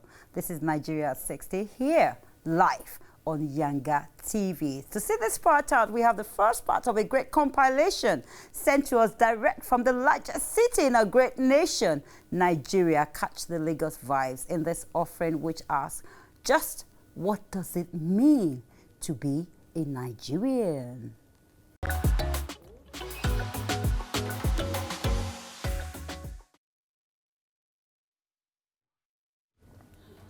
Hello and welcome back to this special broadcast celebrating the 60th anniversary of the Declaration of Nigerian Independence. I'm your host for the 3rd and final hour, Chuchu Nwagu, and with me I have my esteemed co-presenter, CY Achoga. Hi, CY. Hi, Choo Choo. How are you doing? I'm very good. Good to be here. I'm really looking forward to this final hour of the show. Coming up, we have a special, impactful poem from our very own Bisi Akins, our final historical montage, and of course, more of those fabulous street shots from beautiful Victoria Island as we pitch another question to some young, vibrant residents of Lagos. Sounds brilliant. So, a landmark Independence Day here. When was the last time you headed to Africa, CY? Okay, it was 5 years ago now, going 6. Miss it? Oh gosh, Yeah. As soon as this is all over, I just want to go home. That's all I want to do. Same here. Get on the same next here. flight and zoom out. Same here. When was the last time you went home? Ooh, Aha. maybe 10 years ago. 10 years ago. 10 years? I know. That's so much longer than than me. I know. What's the one thing that you miss? I think the freedom and the community. Mhm. I think you can leave your doors open, Yeah. you can go out just for vegetation. Mhm. It's so much different from here where you lock your doors and everything's so restricted. But as they say, it takes a community to build a family. And I Absolutely. think back home, that's where all my family is. So Oh, yeah. it's a shame I do miss them, but hopefully by God's grace we'll be going soon. I thought you were going to say food because that's the one Oh, thing of that I course. miss the most. Well, family, of course, but I miss the food, like Yeah. the proper Nigerian food. I think the air in Nigeria even impacts the food and it just tastes different from what we've got here. No, 100%. So I really miss the food. 100, jollof rice. Oh, Oh, Shaki and Pomo. Stop! Stop! Chuchu, you said that pomo very British pomo. Oh, What's pomo? Who says pomo? Chuchu's pomo. Okay, Say it, okay, try I'm a it. Pomo. Okay, I'm don't a worry. British boy at heart. It's fine. No worries. I'm not going to put you on the spot anymore. But what's your favorite Nigerian meal? Don't say jollof. Everyone likes jollof, so don't say jollof. It has to be pounded yam. Pounded yam with okra soup. Pounded yam? Yes. No. And what soup? Okra. Hey, that's my guy. Hey, All right of then. course, of Okay, before I get too hungry, because now I'm getting hungry, later in this part, we're going to be joined in the studio by the fresh new talent that is Equation. Exactly. Can't wait for that. And if you haven't heard of this guy yet, here's a clip from a new tune to show you what you've been missing.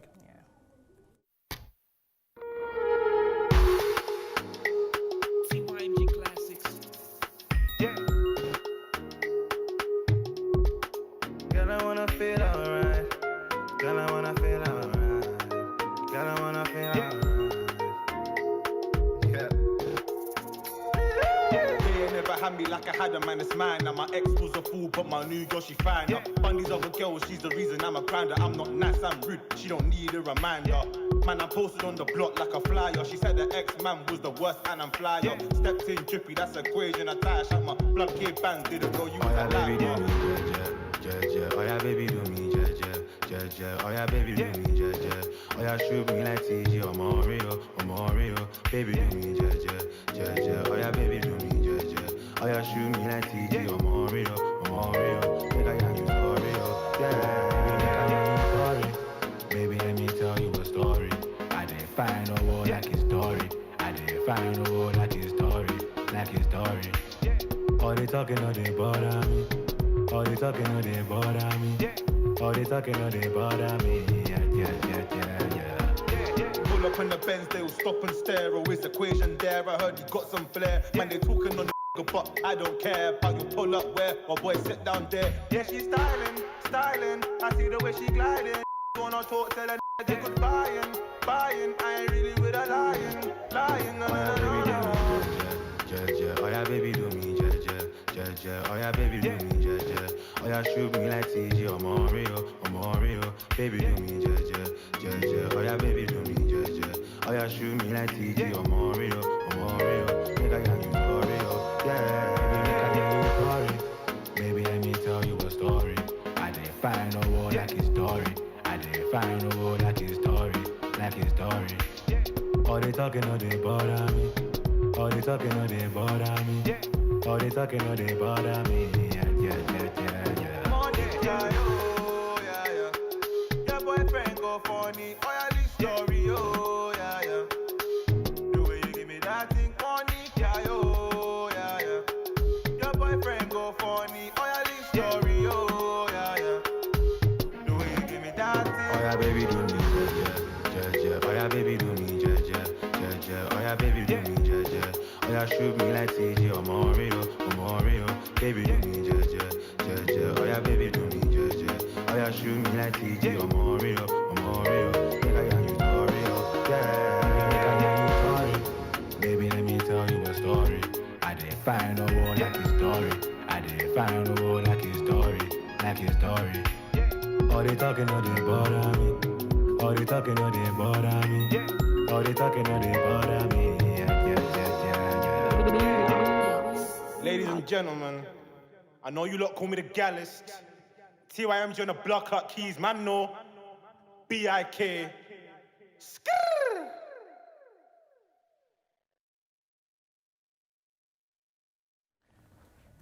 Absolutely love that song. It was a bang. I like it. I like the vibe of the song. I really enjoyed it. And then he was in my favorite color most of the time, mustard, which is also great. Agree. It was a nice song. Do you like it? Yeah, and I think it's great to see such a young African Nigerian artist doing such great work, and hopefully this will be the first of many as well. Yeah, like days have gone past when you have to, if you're doing music or something in the art is now like a taboo. Now it's getting more accepted. Definitely. Like, in Nigerian homes. I agree. Good. It's an instant classic.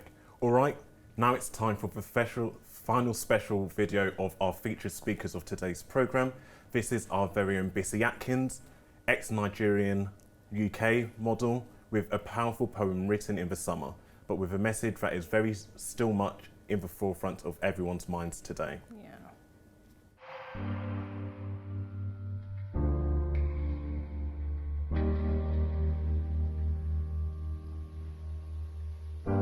Hi, I'm black. Yes, as you can see from the color of my skin, I am deeply enriched in melanin. Black and proud, gifted, talented, a wealth of culture and heritage, power and excellence, resilience and heart. I am black. But before my race, I am human. You would think that would be a no-brainer, but I guess not. According to you, I am lesser than, always have been, and always will be. So for that reason, from the conception of my existence, I am taught to contort myself for your acceptance with no resistance. And to be honest, I do that pretty well. My hair, too wild for you? Don't worry, I've got you. Perm or wigs, which do you prefer? My nose, too wide for you? Don't worry, I can contour that. My skin, too dark for you? Don't worry, I can lighten that for you. My name, Adebisi, too hard for you? Don't worry, I can shorten it. Call me Bissy. Oh, you can't pronounce it? It's calm. Call me BC. Better yet, I have an English name. Call me Vivian.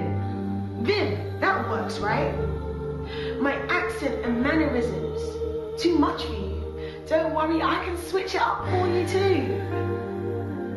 Good afternoon, sir, madame. Thank you so much for calling.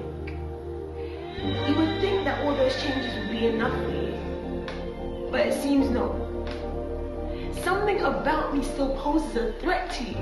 So much so that since the 15th century, you've been perpetuating that fear upon me as superior oppression.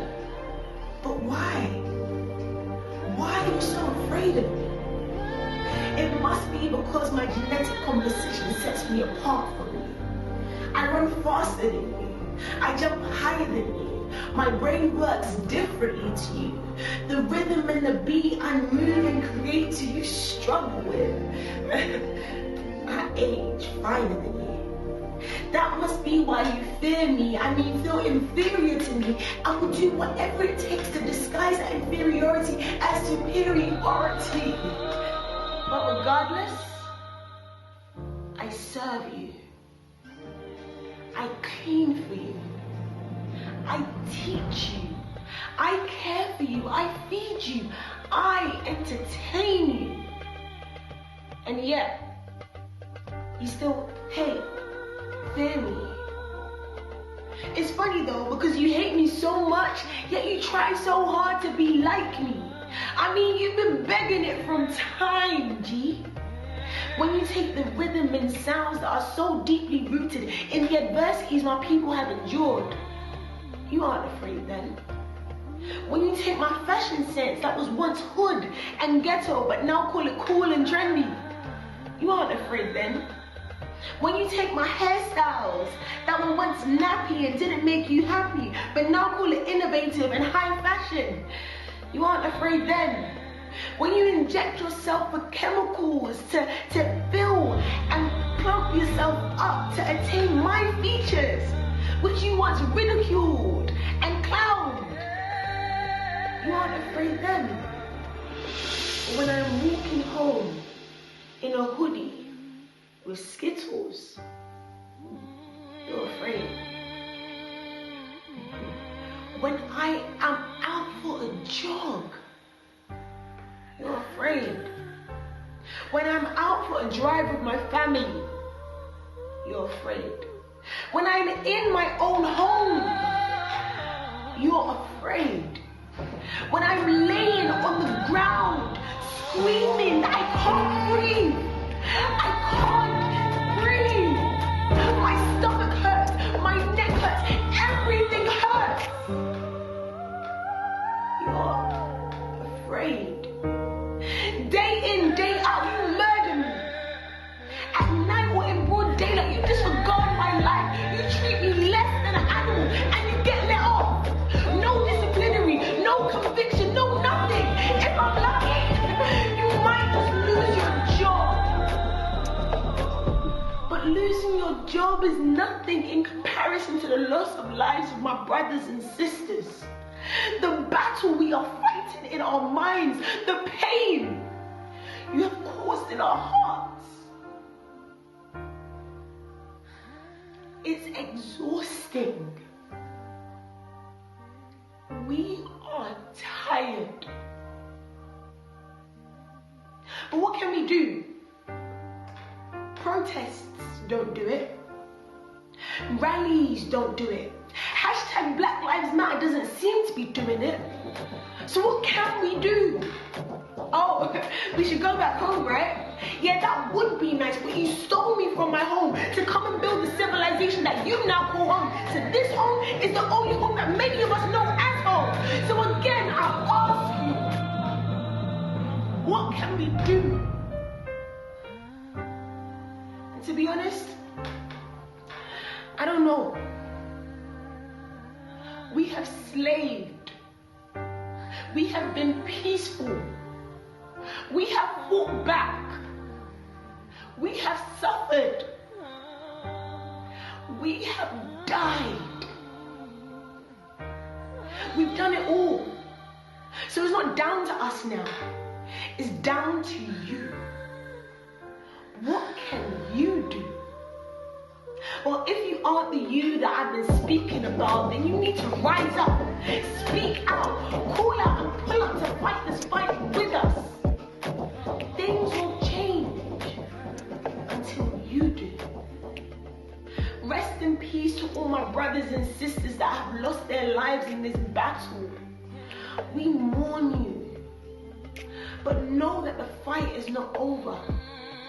A day is coming when humanity will come first before race.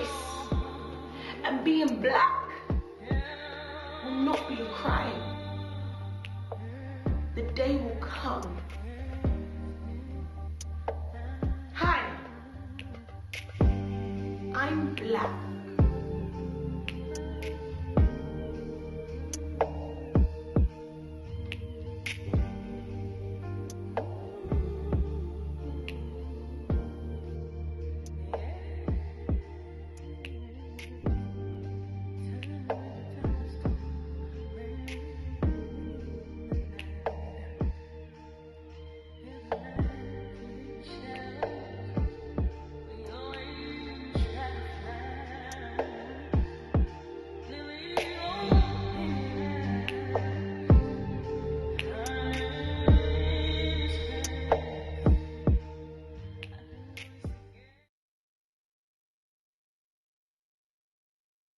course, to everyone who has given their videos for inclusion on today's show. Absolutely seconded. And with that, it is the end of this section of part 3. But stay tuned, don't go anywhere, as after the break, we'll be welcoming the panel for this hour, the number 1 panel for this hour. Before that, let's head back to Victoria Island one last time as we pose the question this time, what is the Nigeria of your dreams? See you after the break.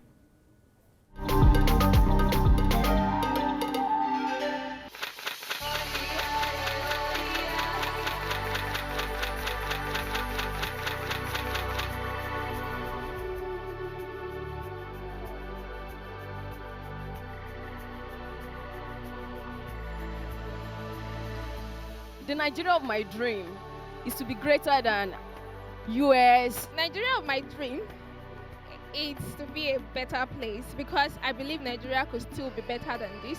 I believe in the dreams of the youth of Nigeria. Nigeria of my dream is a Nigeria where our leaders, I want a situation where our leaders will listen more to the citizens, listen more to their pleas and woes, and be able to meet them at the point of their needs. Right now, the situation is deplorable, but we are really working stronger. So I want a listening, our leaders should have more listening ears than ever. Nigeria of my dream is to see a Nigeria of better tomorrow, good future for the upcoming kids yet to be born. And for peace especially, because man, this country, no peace. Ouch. Nigeria of my dream, well, it will be a reality if it will come to pass even in my generation. But nevertheless, I won't lose hope that I know Nigeria will get better by the day, where things will go on, where it will be easy for you to do business, where you won't be threatened by SARS, and things will just move on as expected. Nigeria I dream of is a place, a better place. You can say a better place where everyone will live in peace and harmony. A very big, unique country with a very nice culture, and it's supposed to be a better place at the end. What I dream, I want Nigeria to be in a greater place. At least, first, our education, then the government should intervene in the road system. And I want our government, at least, they should do something for the youth. The Nigeria of my dream is a place where every man on the street should be able to feed at least the 3 square meal a day, should be able to afford every other thing on the road, every other thing of their choice or whatever they want to afford within a stipulated time of their own power, not being greedy or one person owning the whole mansion just to oppress or suppress other people. A country free of corruption, a country where young people can thrive without hindrance, just a Nigeria for everybody. A type of Nigeria that is corrupt-free. Nigeria of my dream is to see a Nigeria where someone that has no influence can rise to the top.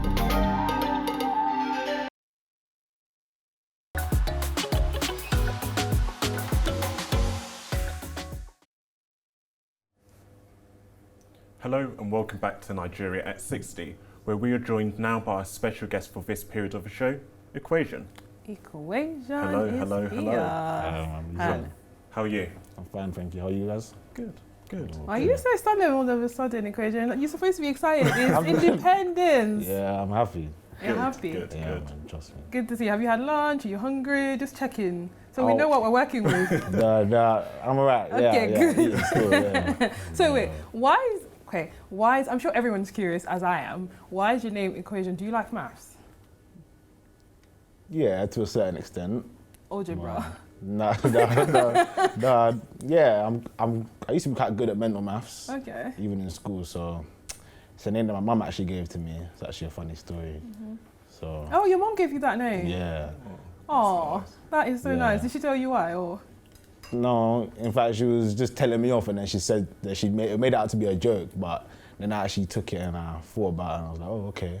Yeah, I like the name of it, so yeah, I've just gone with it now. Yeah, it's a really it's a name that when you hear it, it just stays in your mind. Like you're not. I'll never forget that now. It's like my name, CY.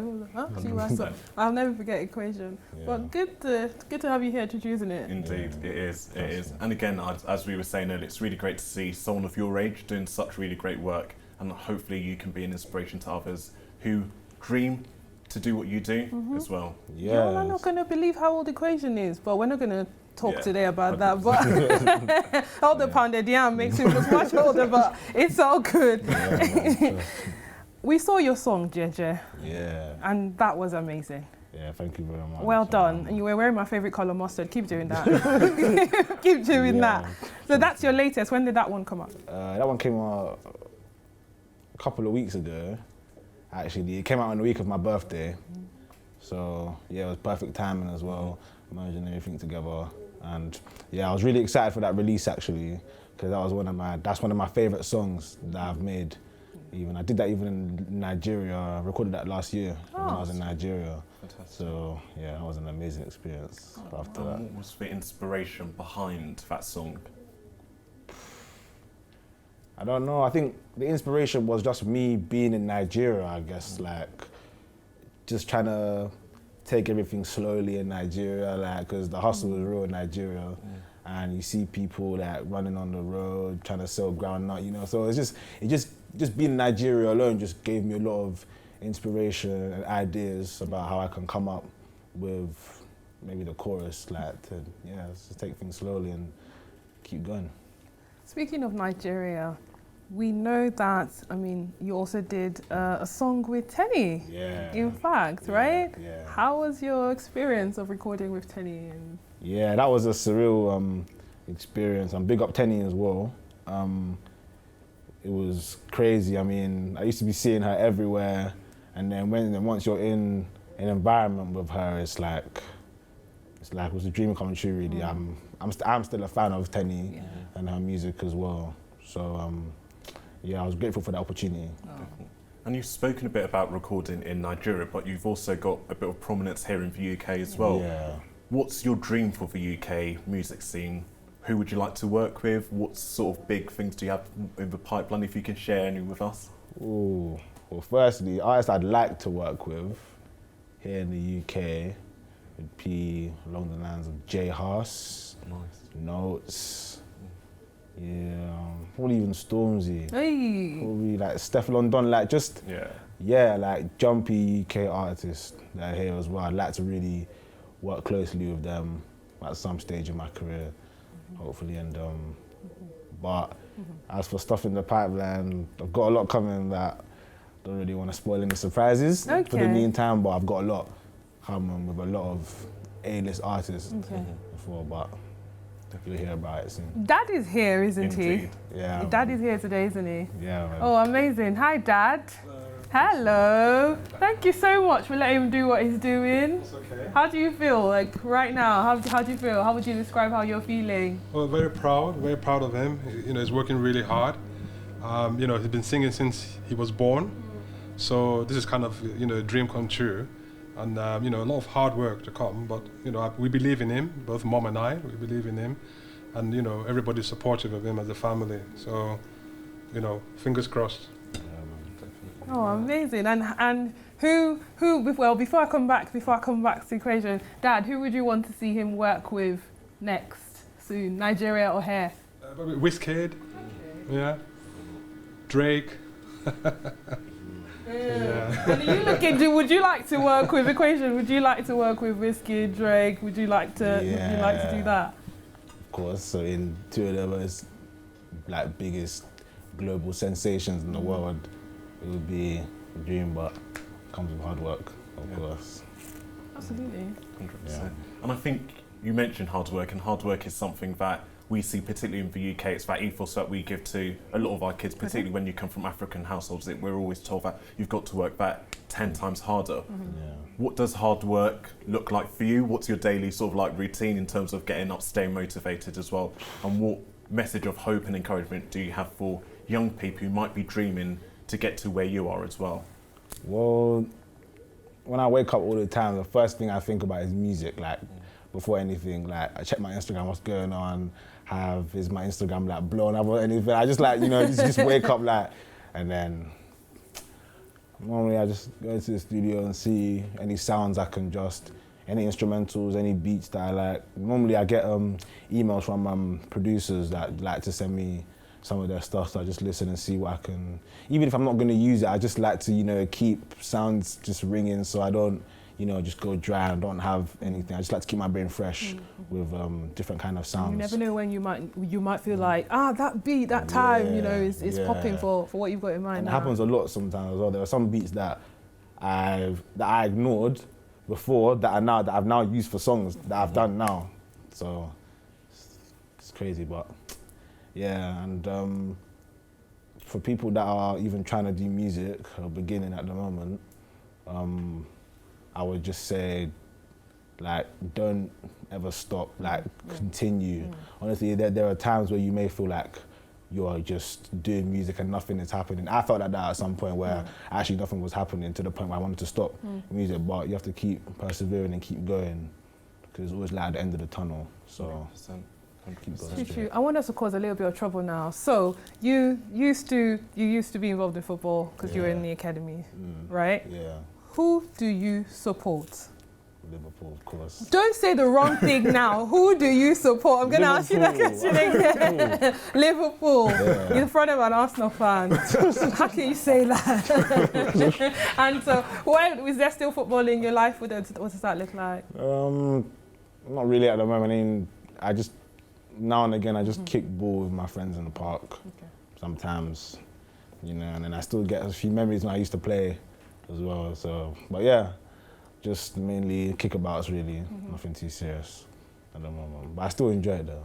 And I do enjoy watching Liverpool thump Arsenal as well. So it's nice as well. I'd like to bring in the audience at this point, shouldn't we? Yeah, 100%. Yeah, I'd like to bring in the audience just a little bit for a chat because we're absolutely enjoying this conversation, but we don't want to have it alone. So I want to throw an opportunity to anybody who has got a question right now. I see you, yeah. Feel free to shoot your question. Oof. What, UK or Nigeria or anyone? Well, it has to be Drake. I apologize with this kid, but it has to be Drake. Like, Drake is just so unreal. Like, Drake is, for me, is the definition of quality over quantity.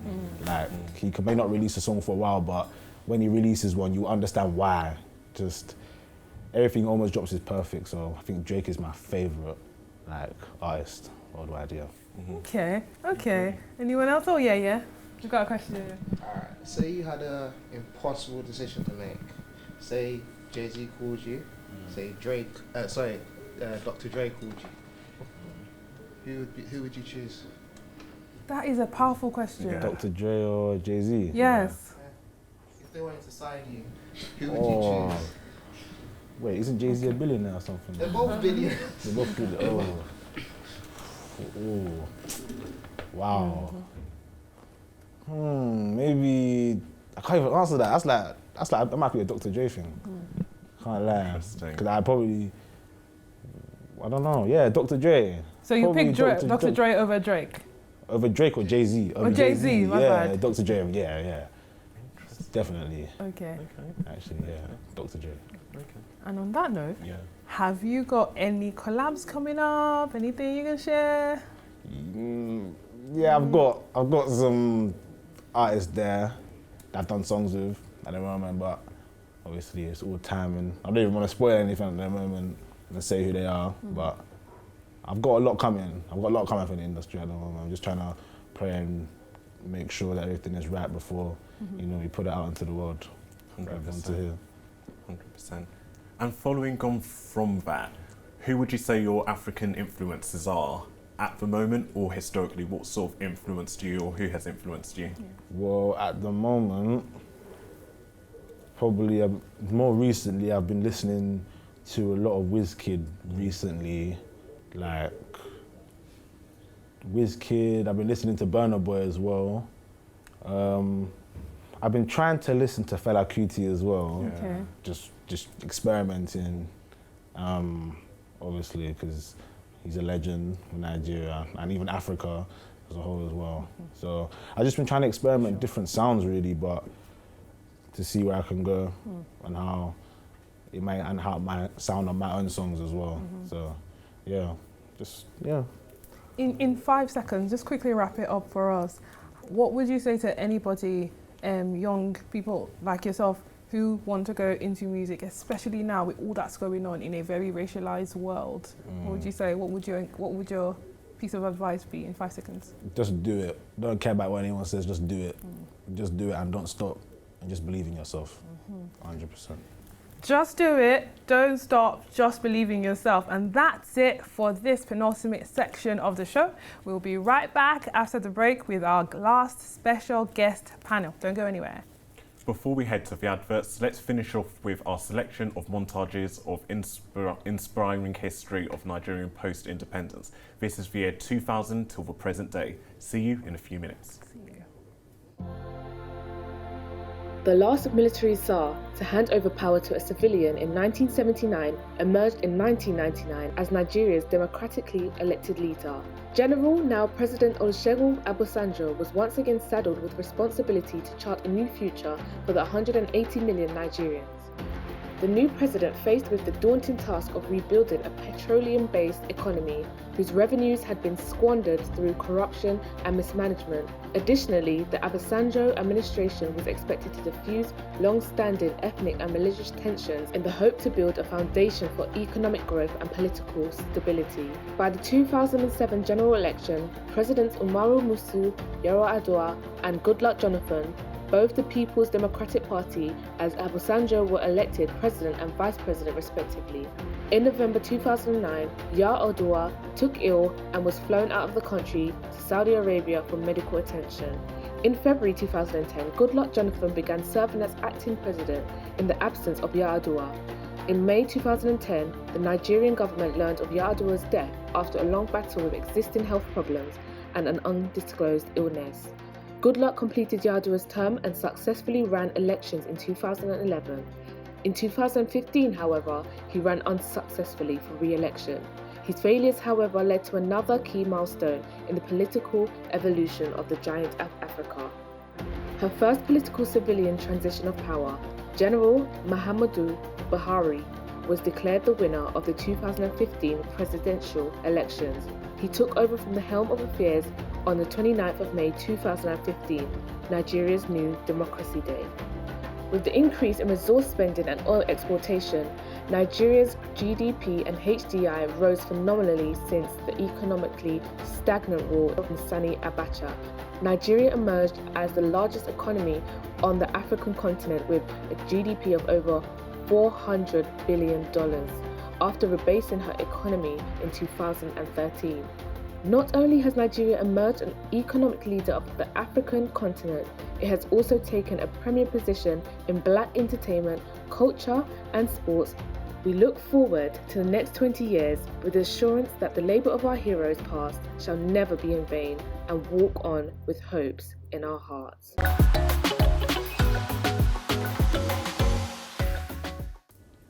Hello and welcome back to Nigeria at 60, where I'm joined by two special guests for this period of the show, Yemi Shoile and Alista Shoyode.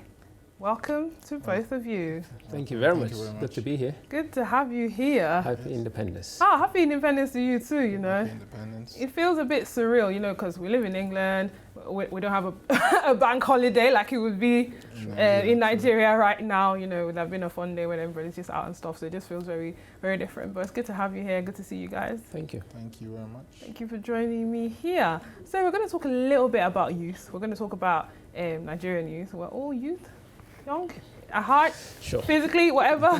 we're gonna have a conversation about that. But I'd like to start with you, Yemi, because I've known you for a while now, and I know that you do a lot for Nigerian youth in the UK. In fact, you're the founder of Nigerian Students Union UK, and through that you do a lot of work with equipping Nigerian youth for leadership and all of the things that you do.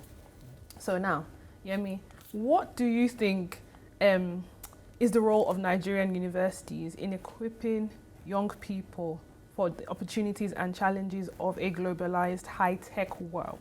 What do you think? I think Nigerian universities need to take a look at what's global trends. They need to introduce and overhaul the whole system, the curriculum.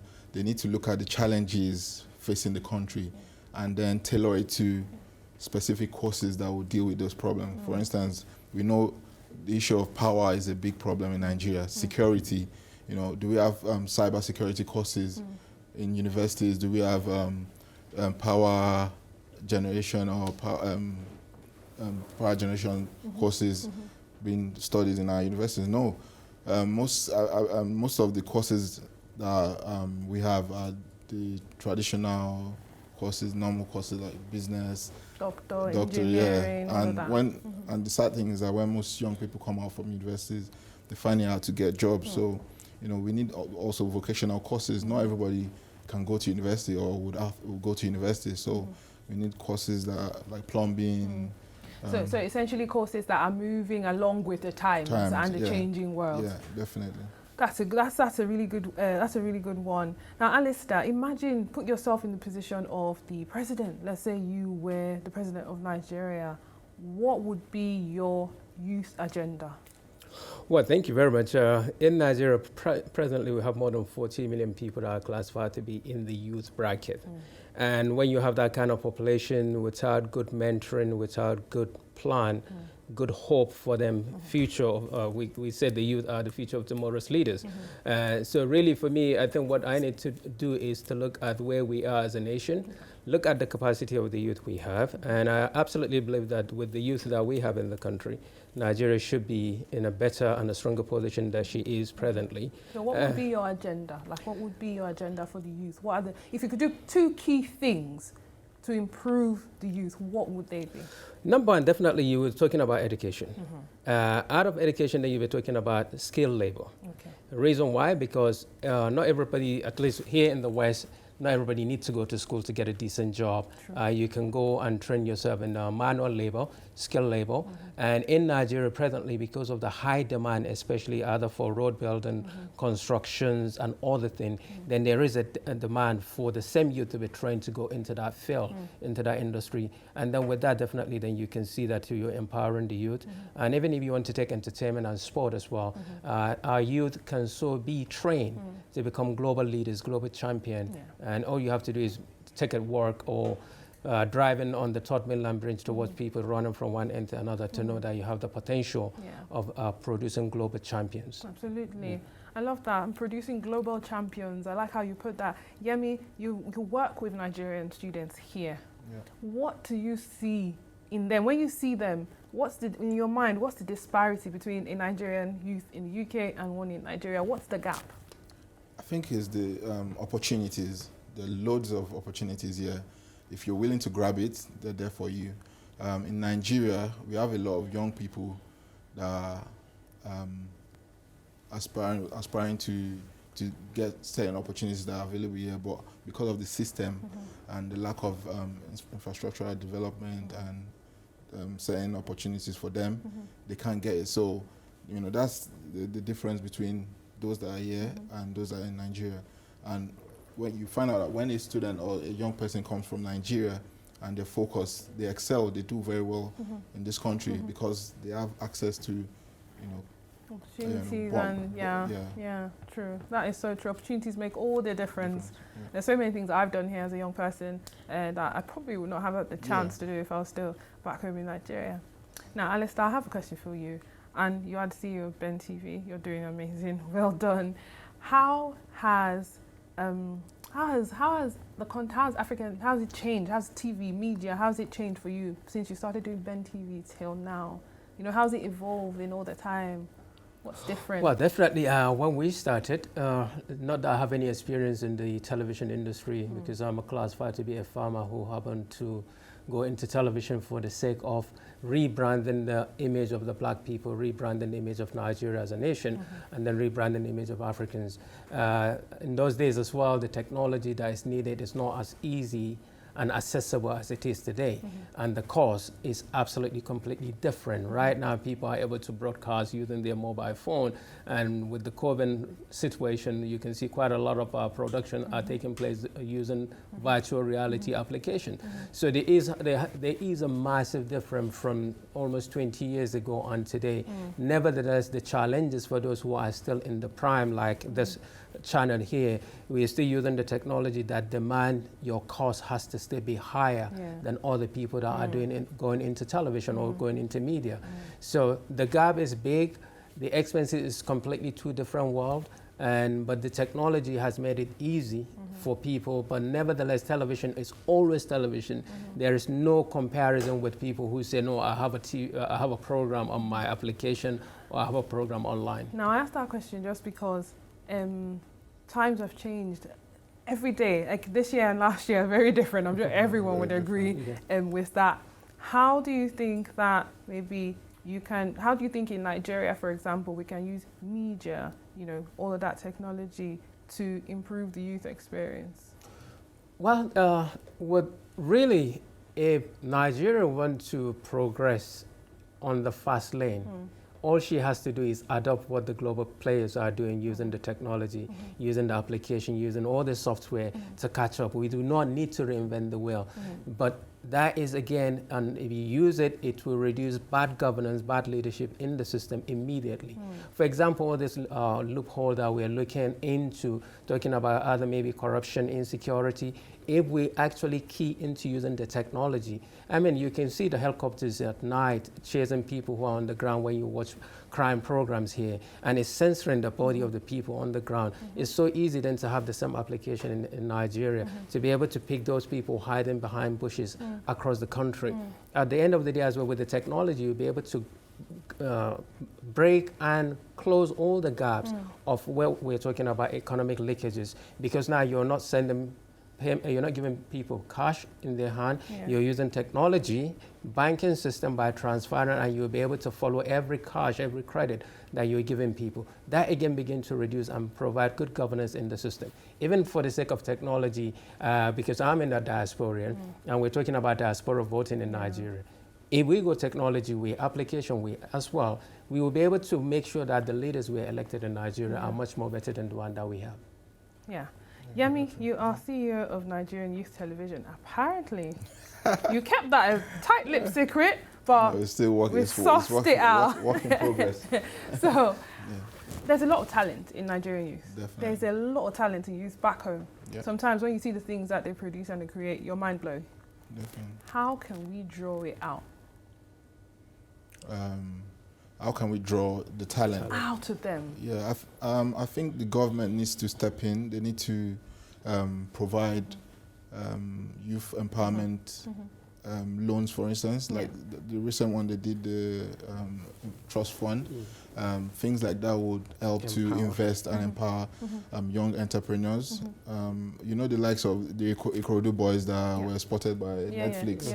You know, boys like that, you know, them receiving those equipments would boost their production and the level of creativity they already have. So I think the government and the private sector also have a role to play in investing in young people, in supporting their aspirations and creativity. Absolutely.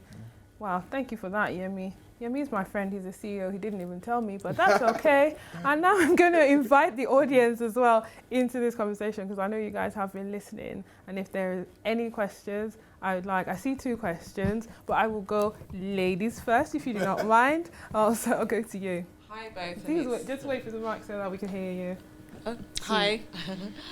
Very nice to meet both of you. Just to buttress what you said in regards to empowering the youth, I've got 7 of my staff members that are actually based in Nigeria, working with me in the IT sector as software developers, social media strategists, and so on and so forth.